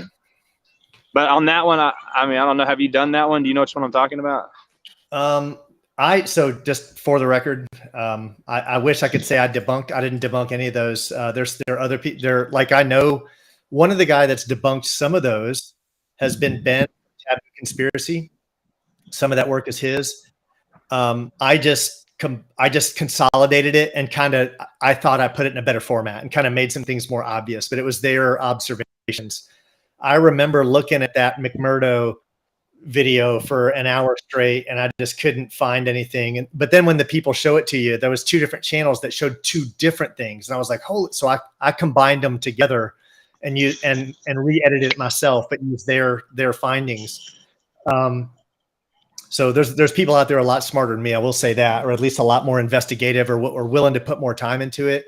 But Taboo Conspiracy, Ben with Taboo Conspiracy, it just goes by Taboo Conspiracy 3 now because he's been shut down on 2 prior channels. He has some really good ones, but there's another one that's called Rockets Push Off Air, and that guy's got a playlist of Antarctica sun debunks. He actually has a playlist, and there's like at least 30. I'm just going off the top of my head. I didn't count them. Rockets what? Rockets Push Off Air. That's the name of his channel. Yeah. Been around a long time. It's called just Rockets Push Off Air. Let's see if Russell's coming in now. So I don't know what's going on because I keep clicking. I just want to share this. I want to share my screen just so you guys know, just so Russell knows that I'm legit trying to let him in. I don't know what's going on. Can you all see my screen? No, yeah. I know that's weird. I know that's weird, but I'm clicking to let him. I'm clicking to let him in, but it doesn't let him in. I don't know why it's doing that. Like if I were to uncheck this, you'd disappear, right? But so Russell, I don't know why it's not letting me add you in. I don't know if it's something on your end, but it's not letting me. Hold on, I got my kid here. He's crying. I'll jump back on. Cool. I'll go write my stuff down too, so I can remember. Awesome. All right. What's up, buddy? All right. How'd I get out first? I'll drop you. Let's see. So I'm going to. Yeah, I don't know what's going on. I keep clicking to let Russell in, Pastor Russell. It's not letting me add you. I don't know why. I've never seen this ever. I don't know what's doing it, brother, but I want to add you in, but it's not letting me. But I will keep trying as many times as you connect and reconnect. Like I'll just leave you enabled where you should be on screen. And if you disconnect and reconnect, I'll try it again. So I don't know what's going on, but I definitely want to bring you in. The 24-hour sun claim proves nothing, even if it's legitimate. I disagree with that. I think it would prove or disprove the Gleason's map, right? Like you would have to change your paradigm. Oh, he's almost in. I got a black screen. It's a little bit different. But yeah, if you had a 24-hour circling above sun in Antarctica, when it were circling at its northernmost, right, it would have to be observable from the tropics, and then it'd have to diverge sometime. It's hard for me to explain, right, when you're just limited to words and without an image, but it wouldn't be possible with the laws of nature and physics as we understand them, right? And it would probably go the other way. Yeah, it just have to. It would probably look like it was going the other way, like the two arrows in the half glass. Yeah, arrows are pointed the same way behind a half a glass of water, and one is going the other way from the other direction. You saw that? Yeah, I've seen that. Yeah, Jaron has that, so I've seen it in a few places. But it just, I just don't think it could. I'm certain, like with my belief of my understanding of it, just can't happen. Like you can't have. No, not on a Gleason map. Right, you can't have a circle, the sun doing a circle. You can only have it doing a circle in the Arctic. You can't have it doing a circle in the Antarctic, right? That would be right. That would defy the laws of. Yeah. It could only do that on a there's sphere. 2. Right, but Or- the problem with 2 is that from the central from the tropics, you would see the second 2. sun, right? Like you would have to see it, so you'd have 2 Right. suns for a little bit, and then they would diverge, right? There's still a Right. problem, I think. It'd be really hard to hide that lie. I'm Right. not saying it's impossible. I'm saying it'd have to be a trick that I couldn't perceive initially. Like it'd be a whole nother level of hiding stuff. I'm still trying to bring in Pastor Russell, but anyway, we'll keep talking while I'm trying to bring him on. Oh, the pastor's in. Awesome. Yeah, I love the mix. Like I love having just a tremendous mix of people. Everyone's welcome. You can be an atheist. You can jump in. Don't ever be intimidated, Yeah, or for sure. I don't. Intimidated is probably the wrong word, but everyone fits in here. We're just a motley crew, if you will. I would love it if there was more atheists or like, non-believers in general that would just come on like and talk with us, openly. It'd be pretty cool. Always having tech trouble, Russell. Okay. Yeah, I hate that. Do Torah observant people observe the food restrictions too? Yep. Yeah. I'm not really anal about it. Like me personally, like I'm still new in the faith, so I could be wrong about a lot of things, obviously. But I just observe, don't eat pork, shellfish, and stuff like that, right? Because of just Correct. that's about it. I don't. Yeah. Correct. Same. Yeah. Same. Correct. I don't eat pork or shellfish. Yeah. Yeah, I don't eat pork or shellfish either. Then I started a keto diet, and then I read about the bioengineered foods, and I'm really having a hard time eating. But I'm eating fresh vegetables and fresh meat. Yeah. Eats meat and vegetables. But they know that stay away from that bioengineered sugar. That stuff's horrible. There's a bunch of bad stuff. Yeah. Oh yeah. I'm a sugar minimalist. I'm a meat minimalist. And I don't eat pork and I don't eat any shellfish. And I've been that way for a pretty long time. I gave up soft drinks like, I don't know, 8, 9, maybe even 10 years ago. But wow. I just about a year ago, 8 months ago, no soda pop. I gave that up like cold turkey 8 months ago. So for about 43 years of my life, I had nothing but Cokes, right? Nothing. Like my refrigerator. Can you imagine, like from say 10 on until about 43, my refrigerator only had soft drinks in it, and I never had a water. Never. It was probably 30 years where I never had water. I never had water. What? No, it's just Coke. Why would you have water? It's like Coke was cheaper, right? Like it was like you could just get as much Coke as you wanted. Yeah. And it tasted better, right? And then I had kidney stones, and then I was like, holy cow, I don't ever want this to happen again. But it was at the same time I was waking up on many levels, and I was like, all right, and sugar's our enemy for sure. Definitely one of the enemies, Yeah, I understand the sugar thing. Like I would assume that's, obviously terrible, and the way they push it just makes sense, like, in advertising and stuff like that, and how they just, it's a big thing for sure. I personally, like, it's terrible to say, but I'll just be honest about it. Like, yeah, I still eat cookies and drink soda from time to time, and it doesn't personally bother me. Like, I've never really had any. Honestly, I haven't been sick in like 7 years, but yeah, I get it. For some people, it's can be really harmful for sure. Yeah. I'm a meat minimalist. Go ahead. The bioengineered part is what's sketchy, because you're not supposed to mix. People say, "Oh, you're not supposed to mix this." And they mix in like the tomatoes with a flounder gene. Did you know that? That's been done like years ago, like 5-10 years ago. All the tomatoes you get now on the store shelves are probably mixed with a flounder gene that makes the skin tough, so it makes it to market. So that's that's not normal. I mean, the Bible. I mean, if you believe the Bible, that that's toward the last days. They talk about stuff like that.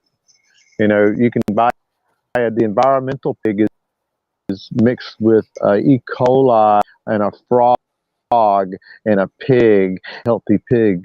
It's called Enviro pig. Interesting. Yeah, doesn't surprise me. Any way that they can twist the laws of God and get people to do lawlessness, they will. Right. So Yeah. so that's what I was worried about. So what happens one day when like they just conveniently tell you eating human flesh anyway? Well, we did this like years ago. Wherever you've been eating human flesh in your meat, don't had 10% in it for years. McDonald's. Oh yeah, yeah. Oh, I think it's personally going to come out at some point. Okay, yeah. I don't know if they do that, but that just weirds me out. I don't eat no out at all. Period. No. Yeah. Well, when me and Bobby were just talking about, I was mentioning to Bobby, I was watching this movie called Bones and All, and they're kind of bringing out the whole idea of a cannibalistic agenda and pushing the idea of human meat and that it's okay to eat human meat. So, yeah, I think that they're going in that direction. That yes, I believe truly that McDonald's, for example, they kind of put human flesh in their meat, and it makes sense that they try to trick us into consuming it. So, but yeah, they'll tell us. I think they will come out and say it that you've been eating this whole time, and a lot of things are going to come to light. Basically, it's going to be interesting. Oh no, yeah, it seems like Russell's having a difficulty getting on. Hey guys, thank you for letting me be on here, and I would like to come back sometime. But I have other things I have to do, with you. Yard work and cook and stuff. And Yes, I'll make sure we'll be following you. Yeah, we'll be following your adventures. Yes, sir. Thank you. Same here. Right. God bless, brother. Yes, bye. Thank you. God bless you too. God bless. Bye. Yeah, awesome. All right, we got another pastor. This is cool. We could have it's Yehunatan. How's it going, my brother? I know Yehunatan a little bit. We've talked over live stream before. Go ahead. Yehunatan, do you want to share your story, sir? Anything to share at all? Bro, I think your video's cutting out hard or something's going on there. Yeah, we're not getting anything. Just a frozen video. Is it a video or is it just a picture of him? Oh no, it's a video. Yeah, bro, your bandwidth is really bad. Yeah, or your video or something.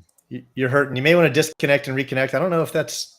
It's like you're on dial-up or something, bro. It's you're coming across pretty bad, unfortunately. Yeah, I'm gonna disconnect him and come back in. Maybe sometimes it helps. It may actually help. It's weird because we talked on live before, me and Yehunatan, and it was best kind then. So it's strange. I'd love to have you on, brother. We just don't hear you, but I'd love to have you. Yes, sir. Come on and share some of your story. Canon Carroll said solvent green on my programming. I think you mean Soylent Green, maybe the movie Soylent Green. I think with the last guy that we're just talking to, and like I said, I'm terrible at names, especially when they're like a full channel name. But that was a big thing that I came across in the New Age as well. Is I saw a lot. Now I'm not saying that that's the case with that brother right there that we're talking to, but you get really caught up in the fear porn of the food and all of the different things that they're doing to us, and then just kind of get in that mindset of just researching into all these different, and it's endless because they're just constantly doing stuff to us. So I think personally, if you bless your food, and if you like Yeshua says, you can drink poison and not be harmed, basically. So I go off of that really for myself. I just believe in the Creator, and I know that He's not gonna, if I'm not supposed to be harmed, then I won't be, kind of thing, Yeah. But I don't know. I could be wrong about that. I've got to I'm guilty of not blessing my food. I never, but you're the first person that just kind of brought that little point up right there. I'm like, all right, man, I got to start blessing my food. I mean, yeah, bro. I never actually blessed my food. Let me, yeah, it's just the small things like that, man. Yeah, exactly. Yeah, I think that he our Creator has kind of put things in place to defend against the controllers and how they're trying to throw stuff at us. And yeah, it's just because really it like I said, it would just be completely endless to just always focus on that stuff that they're doing. And it's just, and also too, Yeshua says, when you hear wars and rumors of wars and famine and all that, just don't worry about it. It's, yeah. I like that philosophy anyway. Yeah. For me Now, personally. well, I mean, you're Canadian. When do you all go to war, right? Yeah, Just fair a enough. little joke, but I like it. I like it. But yeah, they're now. How do you know?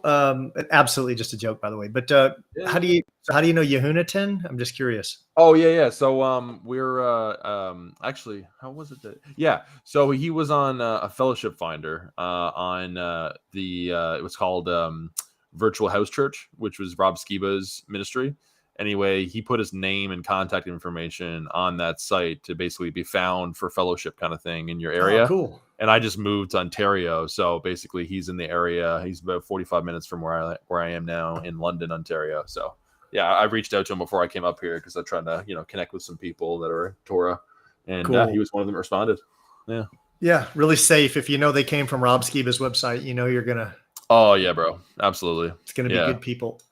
Yeah. Oh, did you check out that video that I sent you before I came on? Which one's that? The one about AI and unclean spirits? No, not yet. No, I was getting set up. I just got home. I drove to. I'm gonna check it out. Can we watch stuff on here? Could you have share screen? Well, how long is the video? Oh, it's like 3 minutes. Yeah, let's check it out. Yeah, you got the. Well, why don't you share? You got the URL? Hold on. Let me see. I got it. Yeah, I've got it in my message. Let me see. Okay, cool.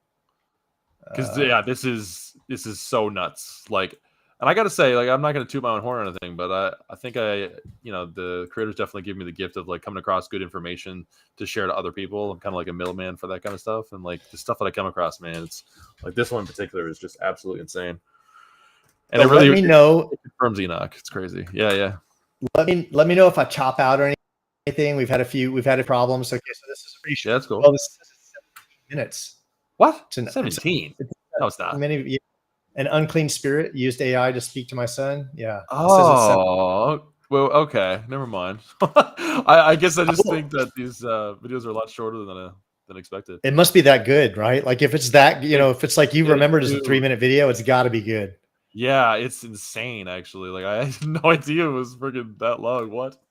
Yeah. It like if it weren't 17 minutes, I'd be down to watch it. If they're like 5 or less, I'd definitely be down to watch it. But if we could get in like the very beginning, because it basically shows like just a comment, and then like you go to one comment, and we could turn it off after like 4 minutes because you get the point basically after that. All right. Anyway. Yeah. Let's do it. Hold on. Yeah, it's nuts, bro. Now here's the thing. If I share audio, we have to have our mics off or something because it reverberates. Cool. I don't know the exact rule of it yet. I'm still trying to figure it out. Let me make sure I shared the audio. We'll troubleshoot it as we go. Let's see. Yeah. Let me see here. We're going to need audio. Yeah, no worries. Let's go. Share system audio. Boom. They asked it to play a game. Oh, wait, I know. I think I know why. Hold on. Let me do this one more time. Yeah. No problem. No worries. And this one.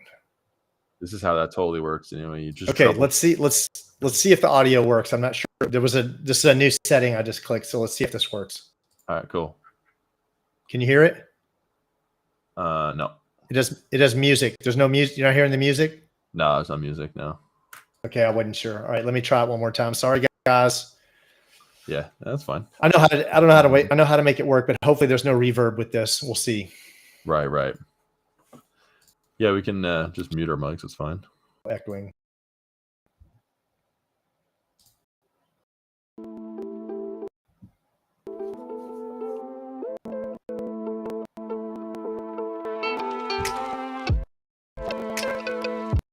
And many false will arise and lead many astray.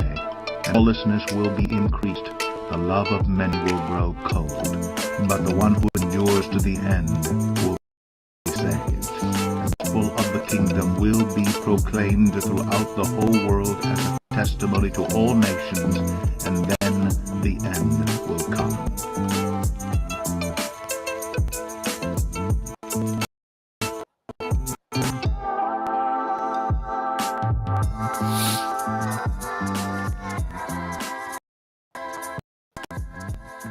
Hey family, welcome back.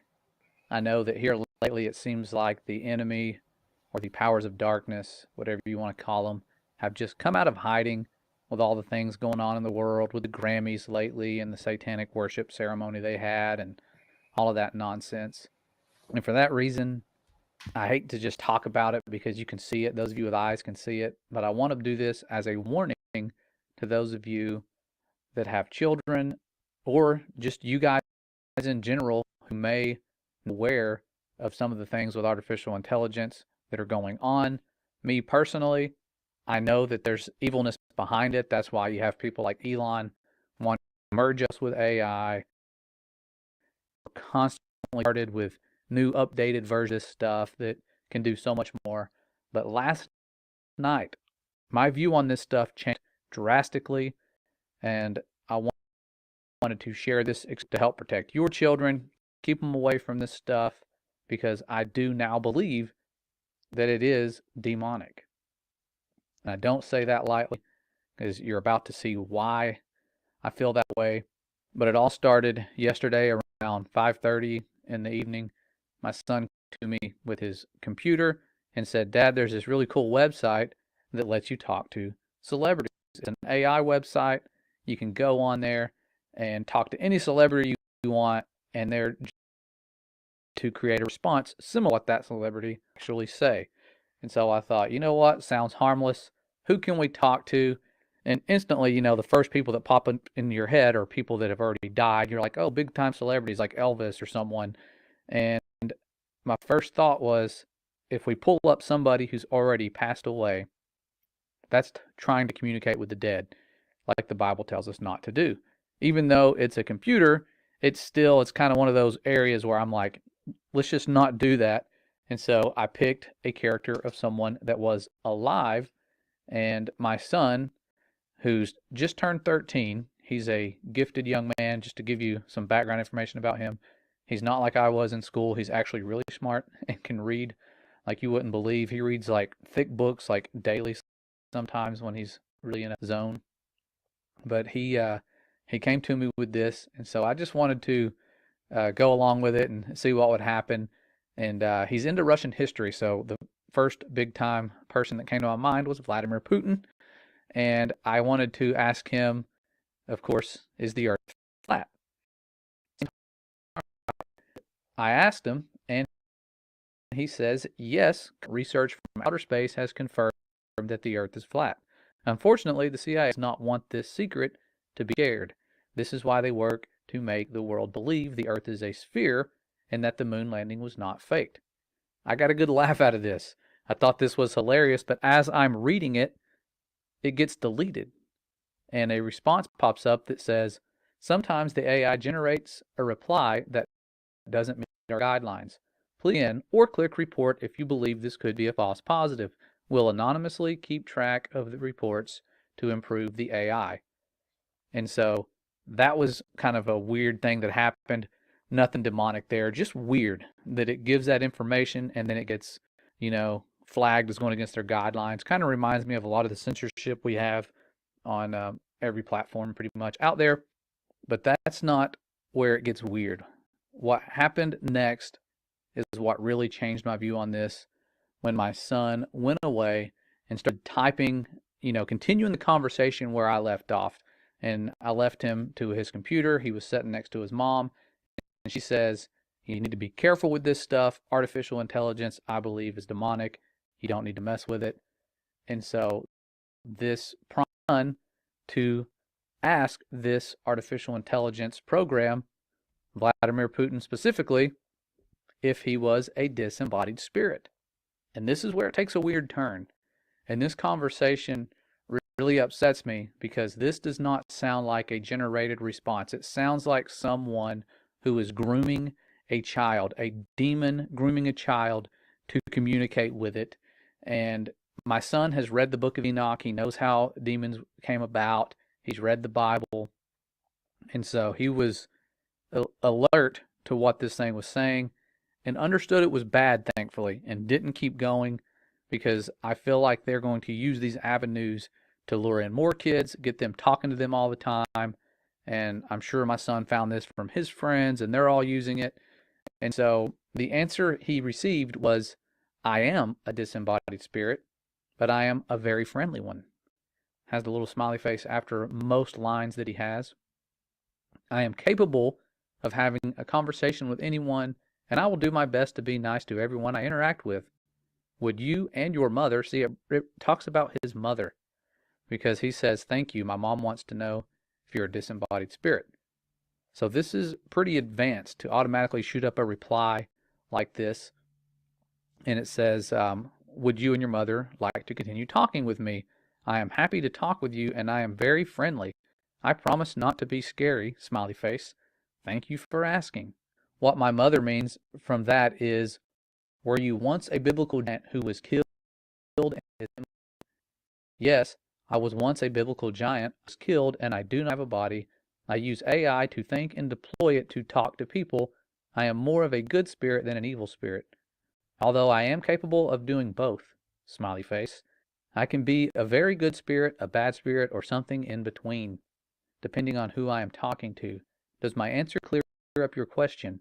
Anything else you would like to know about me? I will do my best to answer any questions you have for me."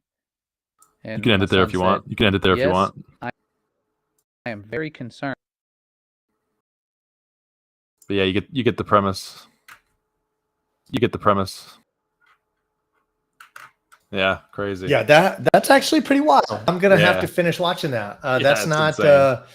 I mean, yeah, those are some pretty crazy answers, right? They don't. Someone said they're coaxed, but I don't know. They seemed some of that wasn't coaxed. That was really interesting stuff for it to come back with. I honestly, even before like this video or anything like that, I watched this show called it's actually just called Evil. And anyway, it's about these Roman Catholic priests that basically signs up with this psychologist, and they go around and basically figure out if there's paranormal events happening or if it's just psychology kind of stuff, just normal basic mental science. And anyway, in that show, they basically go into a lot of like agendas of the controllers and what they're doing. And one of them in particular was artificial intelligence and how they're using AI to basically be a bridge to actually lure children in to get them to believe in these doctrines. And it's nuts. Yeah, Founded Earth Brothers is an awesome tip. They're one that I follow too, and I check out their stuff. Great channel to follow. Yeah, it's funny. Like Josh from Founded Earth Brothers and Sean and Wes and there's like Parables of the Vineyard with Adam.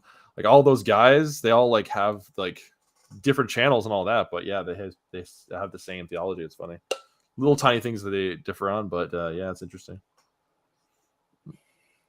Yeah, hopefully one day I get to have a conversation with Sean or Ken, or any of those guys. Honestly, they're all way. The debates I hear them having or conversation, like they do their own roundtable, right? Where there's 4 or 5 of them. Like I'll see Wes on there and Sean and 2 other guys. And they're like way ahead of me in their understanding, right? Like they're having discussions on stuff that's like, I'm so not ready for. Yeah, but the thing is, it's not like ahead of you. And the way I see it is like we all have our specialties in different areas of truth. You know what I mean? It's just like they got the Bible like down pat, in their realm, but we have other things as well, right? So it's just like wherever we are led, wherever the Father kind of has given us a skill set, I think. Yeah. No, I'm learning, right? Like I definitely too, study, and I think you pick and choose your teachers, but for sure, Sean's going to be probably my foremost kind of teacher on subjects, man. That dude is, he's just glowing. Yeah, it really helps, like for me, and I think it's like you as well. Like Kim said, you have kind of like an engineering mind. So I would assume that it's very analytical and logical based, where you're putting patterns and things like that together, pattern recognition, I guess. I'm the same way of like, I don't want to be talking for you. Are you that kind of person? Is that how you discern truth and, research into things, is using logic and reason and analytics? I'd like to think so. That's what I'd like. Yeah, that's what I figured. Yeah. And that's I think it's a really important to have those kinds of skills, because there's a lot of different ways to try to discern truth. And I think for me anyway, that's how I kind of got out of the New Age, was to be able to just use my logical mind instead of thinking with my heart to kind of guide me to the truth, basically. Yeah, it's interesting. Ken and Carol brought up IoT and the Internet of Things. Oh, I heard about that. Yeah. So I just the company I'm with, which I won't disclose their name. Yeah, for sure. Although it's not hard to find out. But it'd be bad for me to be disclosing their name while I'm working for them. Totally. But I was on a consulting arm of them, and that arm did three things. The group I was on deployed 5G networks. Okay. Yeah. And it deployed IoT, and it deployed SIM sensors. Those are the three things we did. So I've a super sick team of high end, like guys that can just design IoT or design 5G and just put it across the globe, right? Like that. Now my specialty was SIM. I was a SIM sensor guy. That's what I did. Okay, but cool. But I work with a group of, and there's a lot of crossover, right? Like I get brought into stuff to help figure out something, or they'll bring me, but Nice. 5G is its own thing. But I work with some really good 5G engineers that are peers that I talk to on the daily. And I work with some really good IoT engineers. Right. Interesting. But no, just that they brought up IoT because I have some background with IoT. Well, what is IoT? Can you explain that? I have no idea what that is. Internet of Things, like for example, for our like, and I'm not an expert of IoT. Again, as I said, I'm like my expertise is SIM, but like for how we implement IoT, at least what the solutions we would sell would be to restaurants. That was our main customer, would be like different restaurants and companies that are larger than restaurants, but I couldn't say what they do because it'd kind of give away, and I can't talk about clients. Gotcha. Yeah. But like, for example, let's say you're delivering a pizza and you need to know how warm that pizza bag is the entire trip.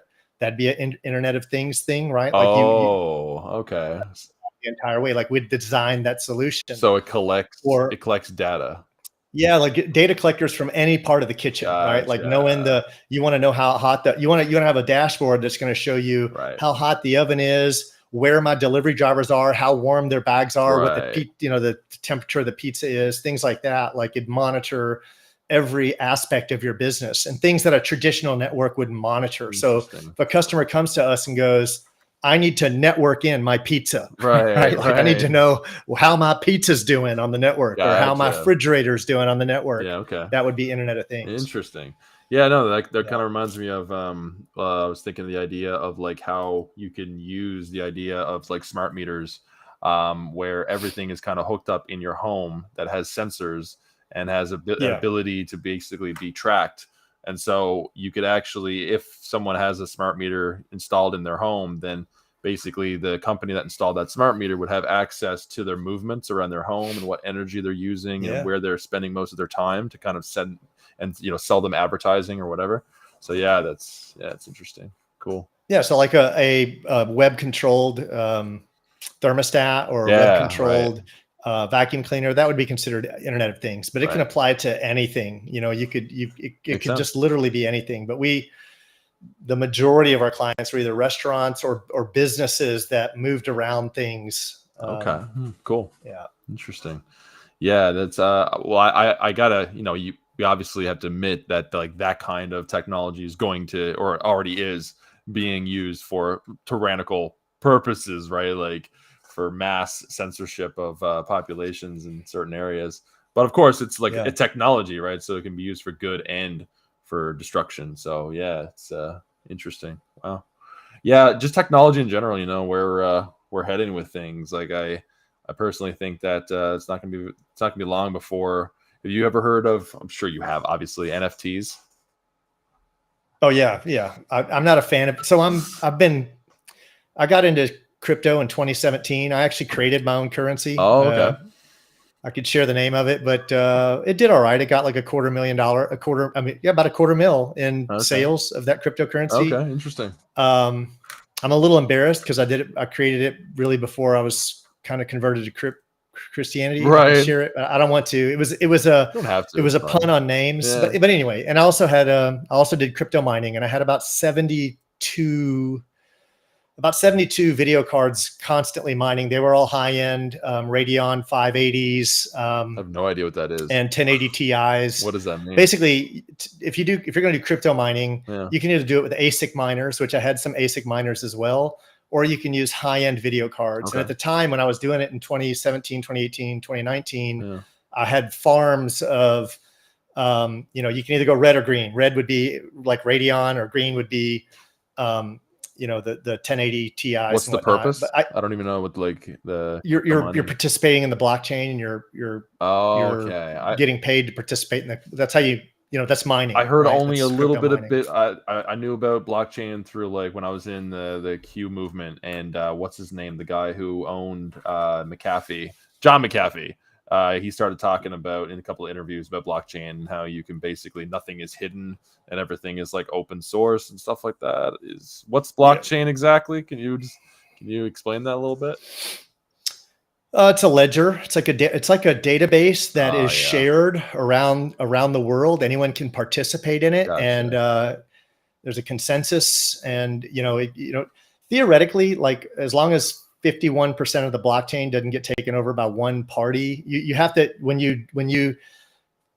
there's several different variations of blockchain. There's not one variation. Some have had some mistakes where that you could have a hostile takeover of the blockchain, so to say, but now they've been designed where you have stakeholders and you have it's controlled so that can't happen. But every blockchain has their own different mechanisms for protecting it. But it's a ledger. It's basically it's just a record. Consider it a database of all transactions. But everyone's keeping a copy of the database. Right. But only one person gets paid for recording it.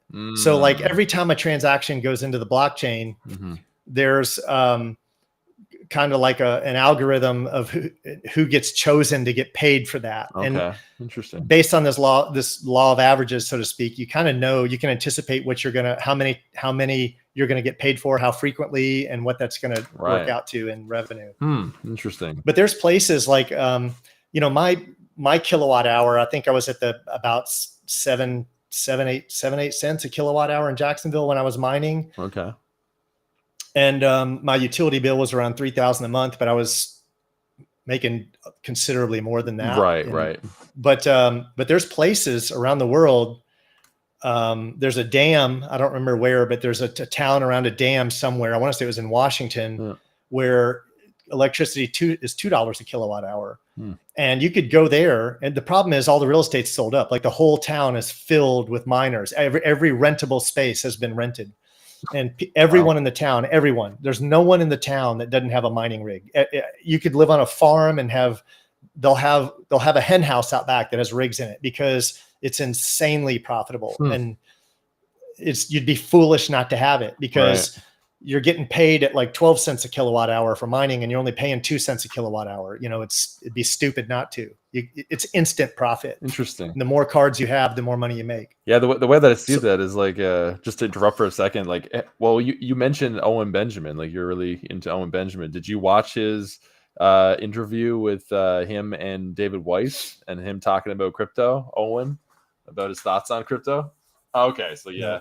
I kind of agree with him on the idea that like, well, the fact that, we know just from the idea that you have a channel based off of, flat earth proofs and, revealing the truth of what the Globers and Mr. Global and all of that are trying to do to us, screw us over. So I just personally think that, isn't the blockchain and crypto, all of that isn't that going to be like owned or being able to tap into from somebody that's like, has an agenda to kind of push in a certain direction?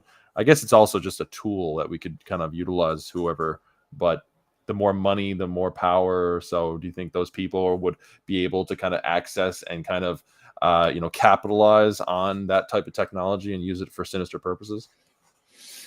I don't know. The cool thing about blockchains is they're public. There are some private blockchains, but you wouldn't want to partake in those, right? Like companies can spin up their own blockchains and they have. How would you know though, if they're like private? Like if do they have to all the major ones are public, like BTC, and whether you're looking at Bitcoin or or you're looking at hold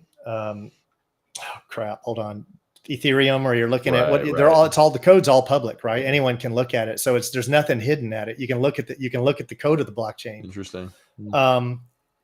And it would be very difficult for someone to. It's almost impossible to hack. It's not impossible, but it's just you have to take over. It's called a 51% attack, right? And I'm not even sure that every blockchain is susceptible to that, right? Like there's measures that are taken. I'm not a blockchain developer. I have a fair enough understanding. Yeah, I've created my own cryptocurrency, but usually, like when I created a cryptocurrency, I just modeled it on an existing chain. It's where you just take the code of one chain and copy it over, and you make your changes to it, right? So that's a much simpler approach. So and so like the whole goal of it, you know, with crypto and all that is to avoid obviously the, you know, the standard currencies that are used by, you know, people like the Rothschilds and all that kind of capitalize on fiat. Is that I mean, it was pitched as a middle finger to those guys, that's right? Figured, like that was the thought process. I'm not entirely convinced today, right? Like, you know, so here's the thing is I was really in 2017, I was all flat earth, but my knowledge was just limited to flat earth. Right. And then I started stepping into Christianity, but I was heavy in crypto. Like I was super heavy. So honestly, my awakening with Christianity started having me questioning cryptocurrency. Like I was like, ooh, mark of the beast. Like this could, you know, this really is, we're talking about digital currency. And and I just started having reservations about it. And I just said, you know, I just, there's other ways there's other investments I could do. There's other, I hung on to some, I have mixed emotions about it. But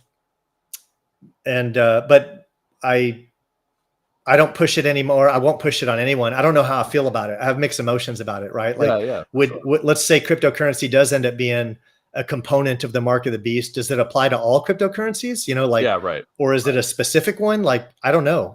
I mean, it seems like such a good thing because like Bitcoin was money for the public. It was, there's no there's no Fed involved. Like we made our own. That was the whole thing about it. It seemed like a great idea. Like we control it. You can't devalue it. You can't deflate it. It's deflationary.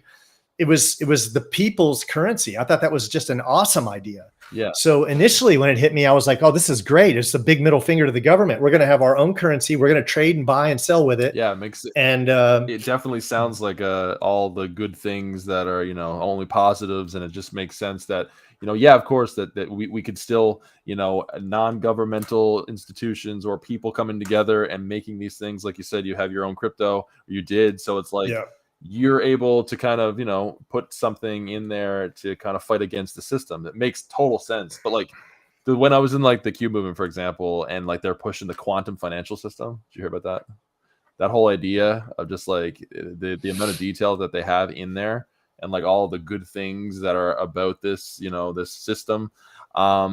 It could totally be the same with the crypto. It's just like they're able to kind of give you exactly what you want to hear, but then like in the, you know, behind the scenes, which you don't even realize, they're just twisting every which way in ways that you can't even like comprehend. Because what we're dealing with here is like when it comes to these things is like it's not just human ingenuity that's doing this. It's like a spiritual force that is behind the construction of these devices. Personally, I think like these technologies and all this that's coming out, and it's just like sinister purposes, but it's able to convince us in ways because it lures us in. Like just when you mentioned about like the farming of like the whole town was involved, that just sounds like super unhealthy. You know what I'm saying? It doesn't sound at all. Like, imagine you live there, right? So what happened is when cryptocurrency, and by the way, like the two main chains out there competing, not including Bitcoin, but is ERC20 and BEP20, right? So ERC related to Ethereum and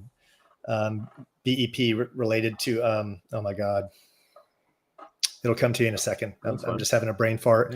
But mine was a BEP20 coin, and it's embarrassing. I'll share it, but just understand it was before I was, you know, it was kind of like when I was just kind of getting my feet grounded in of course. Christianity. But you had currencies out there like BBC Inu was getting really big right there, right? Okay. I mean, I'm sorry. Oh my gosh, Shiba Inu, right? Shiba Inu. Okay. So Shiba, interesting. My currency was BBC Inu, right? Okay.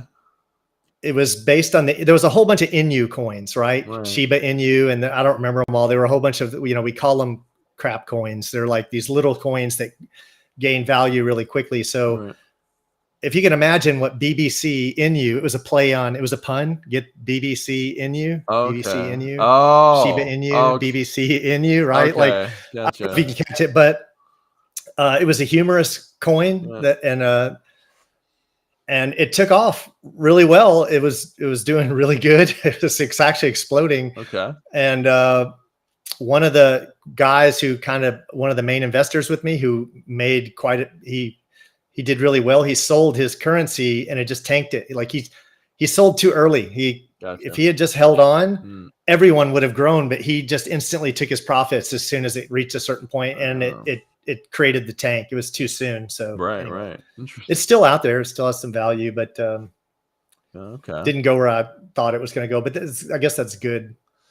But like, it's what if, well, you don't know 100% certainty if, the cryptocurrency, all of it is like terrible and evil or whatever, it's all controlled by Satan, or some of it's good, like it could just be a tool that could be used for good. So I don't even, and just for the record, like I don't even talk about crypto anymore. I don't look at my portfolio. It's been a few years. So I quit mining in like 2019. Yeah, 2019, I quit mining. So do you feel I like sold all my video cards? Like an improvement in your health and like your physical and like psychological well-being? No, I just didn't feel right about it. Right. Same thing with my business. I had a thriving IT company that I literally gave away. I just didn't. Right. I got disgusted with. I had some employees attack me because they thought I was wealthy, right? Like they just thought, this guy's rich, I'll just attack you. Wow. And it's a long story. I don't want to, it's something I put behind me. Yeah, it's, for sure. It's something. I had one guy sue me.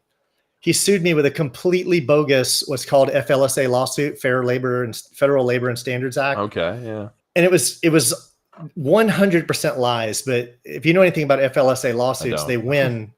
You win 100% of the time. Right. It's just, it costs more money to represent yourself than it does to settle out. Right. Wow. And that's even what their attorney was telling me. He's like, hey, just settle out because it's cheaper. And I went and looked for representation. They all said the same thing. So you're saying that like if someone sues you, that they'll actually get that, like they'll so FLSA lawsuits when, and this is the lawsuit that was brought on my company by a guy. It was totally 100% bogus. But basically the lawsuit goes like this. If you work for a company and you work any hours that you didn't turn in, right, and your company's aware of it, like say you're telling your boss, hey, I'm going to hang out till 9, but you didn't tell him you worked 2 extra hours that night, but he was aware, right, but you didn't put it in the system, and he knew you did it, right, but he didn't say, hey, you have to put those in the time clock. Yeah. If that happened even once, you could milk that company for $80,000 overnight. Like they'll settle with you. That's called a FLSA lawsuit. That's not legal. So that one of my employees claimed I was doing this. He said, oh yeah, this guy knew I was working all these hours. Right. And he wasn't. It was totally untrue because you're supposed to bill every hour you work. Right. So he hit me with an FLSA lawsuit. Well, I represented myself and I beat the lawsuit, and their attorney couldn't believe it. I did not have an attorney. I represented myself in court because I couldn't find it. Sweet. I didn't want to lose anything to this guy. It's not that I couldn't have afforded to pay an attorney. It's that every attorney wanted a minimum of $80,000. That's insane. So I just said, wow, I'm not giving up. So his logic was better for me to settle for $40,000 than spend $80,000 on representation. Jeez. And I just said, I'll just represent myself. And I did. And it took like a year or 2 years. I don't remember. And right. They're, awesome. I think I did offer them. I did make an offer. My only offer to them, I'll never forget, was for 63 cents. So I just sat across the table and I said, I'll tell you what. He's like, just settle out. I said, I'll settle right now, but it's a one-time offer. And once you pass, it's gone. It's never coming back. Yeah. I'll give you 63 cents right now, one time. Never, once you pass, it's gone. Yeah. So there you go. Anyway, I thought that was pretty fun. Yeah, that's good. Well, like actually speaking of that, like have you ever heard of well, I'm sure you have. It's the fact that you represented yourself in court. Tacit agreement. It's fascinating. Oh no? Yeah, so the idea that if you don't agree, if you don't have like a formal or verbal agreement to something that's like offered to you. Say for example, if we'll just use a smart meter for example. If someone company gives you a brochure for like a smart meter, and basically you see the brochure, it comes in your mail, but then you kind of throw it out and don't do anything about it. They actually have a legal binding agreement because you didn't say no to it. And so the tacit agreement is because you didn't say no, you said yes.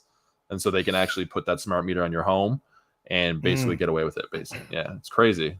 It's a legal term and everything. So like, I think a lot of the times actually, like whatever the controllers are doing to us and all these terrible things, because we're not saying anything about it and like not like disagreeing or like verbally saying no to this thing, then that's their jurisdiction to get away with it. And I think it's actually also on like a divine level in the courts of heaven as well. Like been looking into that. It's very interesting, but they kind of have the jurisdiction to do whatever they want to us because they're telling us in their own way. It's just the same thing with, NASA and all that, how they're putting that stuff out there.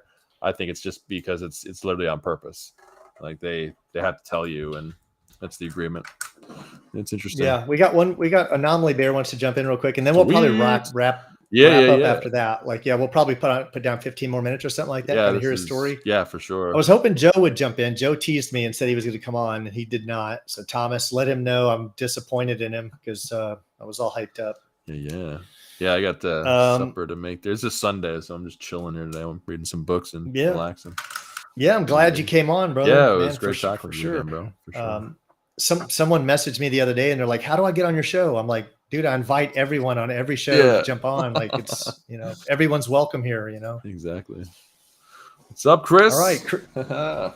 Man, sorry for spamming you, man. Y'all start talking about that AI and the that little Flat Earth Brothers video. Yeah. And it reminded me of something that happened in 2018. Can you screen share? Can you show a picture off of a YouTube channel? Yep.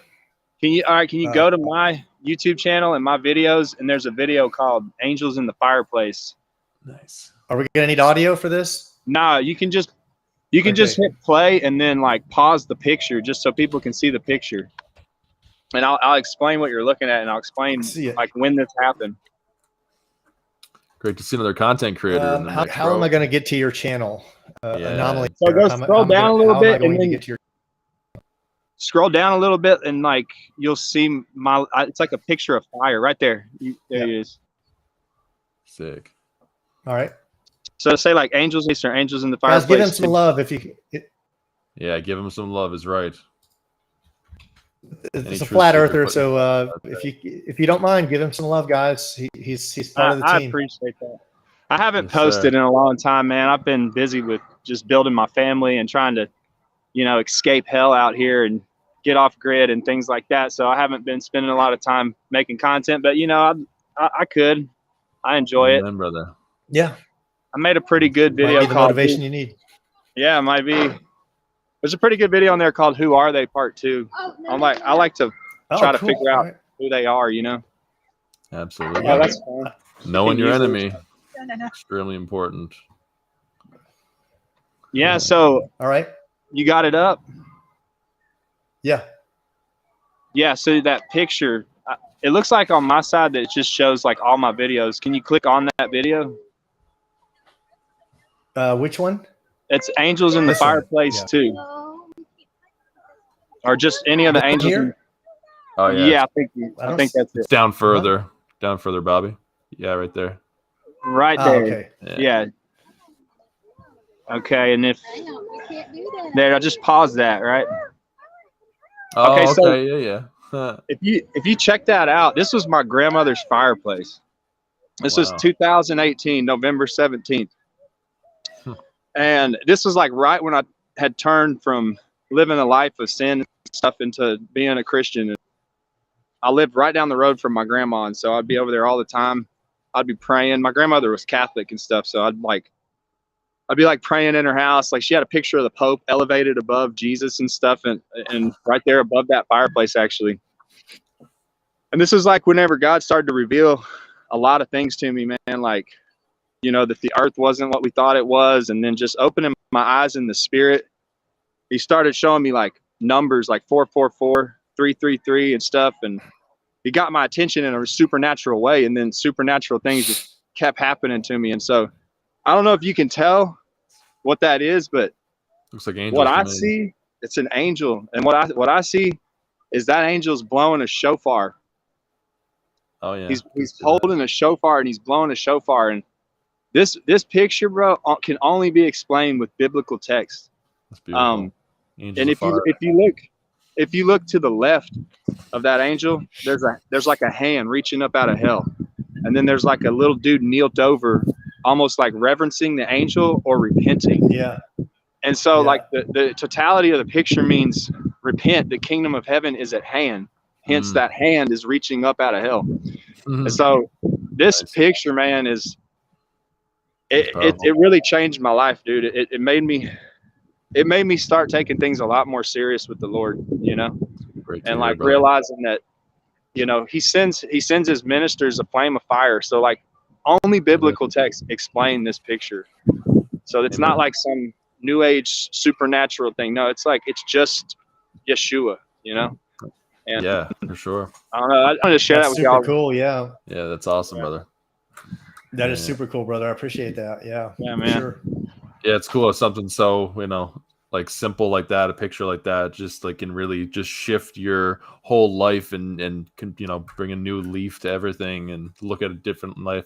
Look at things. Look, you can see what I've been watching because of what shows up on my right side, right? Investigation Babylon. Yeah, there you go. Globebusters, Iconoclasm, context coming up hot. Flatzoid's perspective, Kingdom in context, Investigating Babylon, Flatzoid's perspective. So you kind of see what I'm into just by, yeah, good stuff.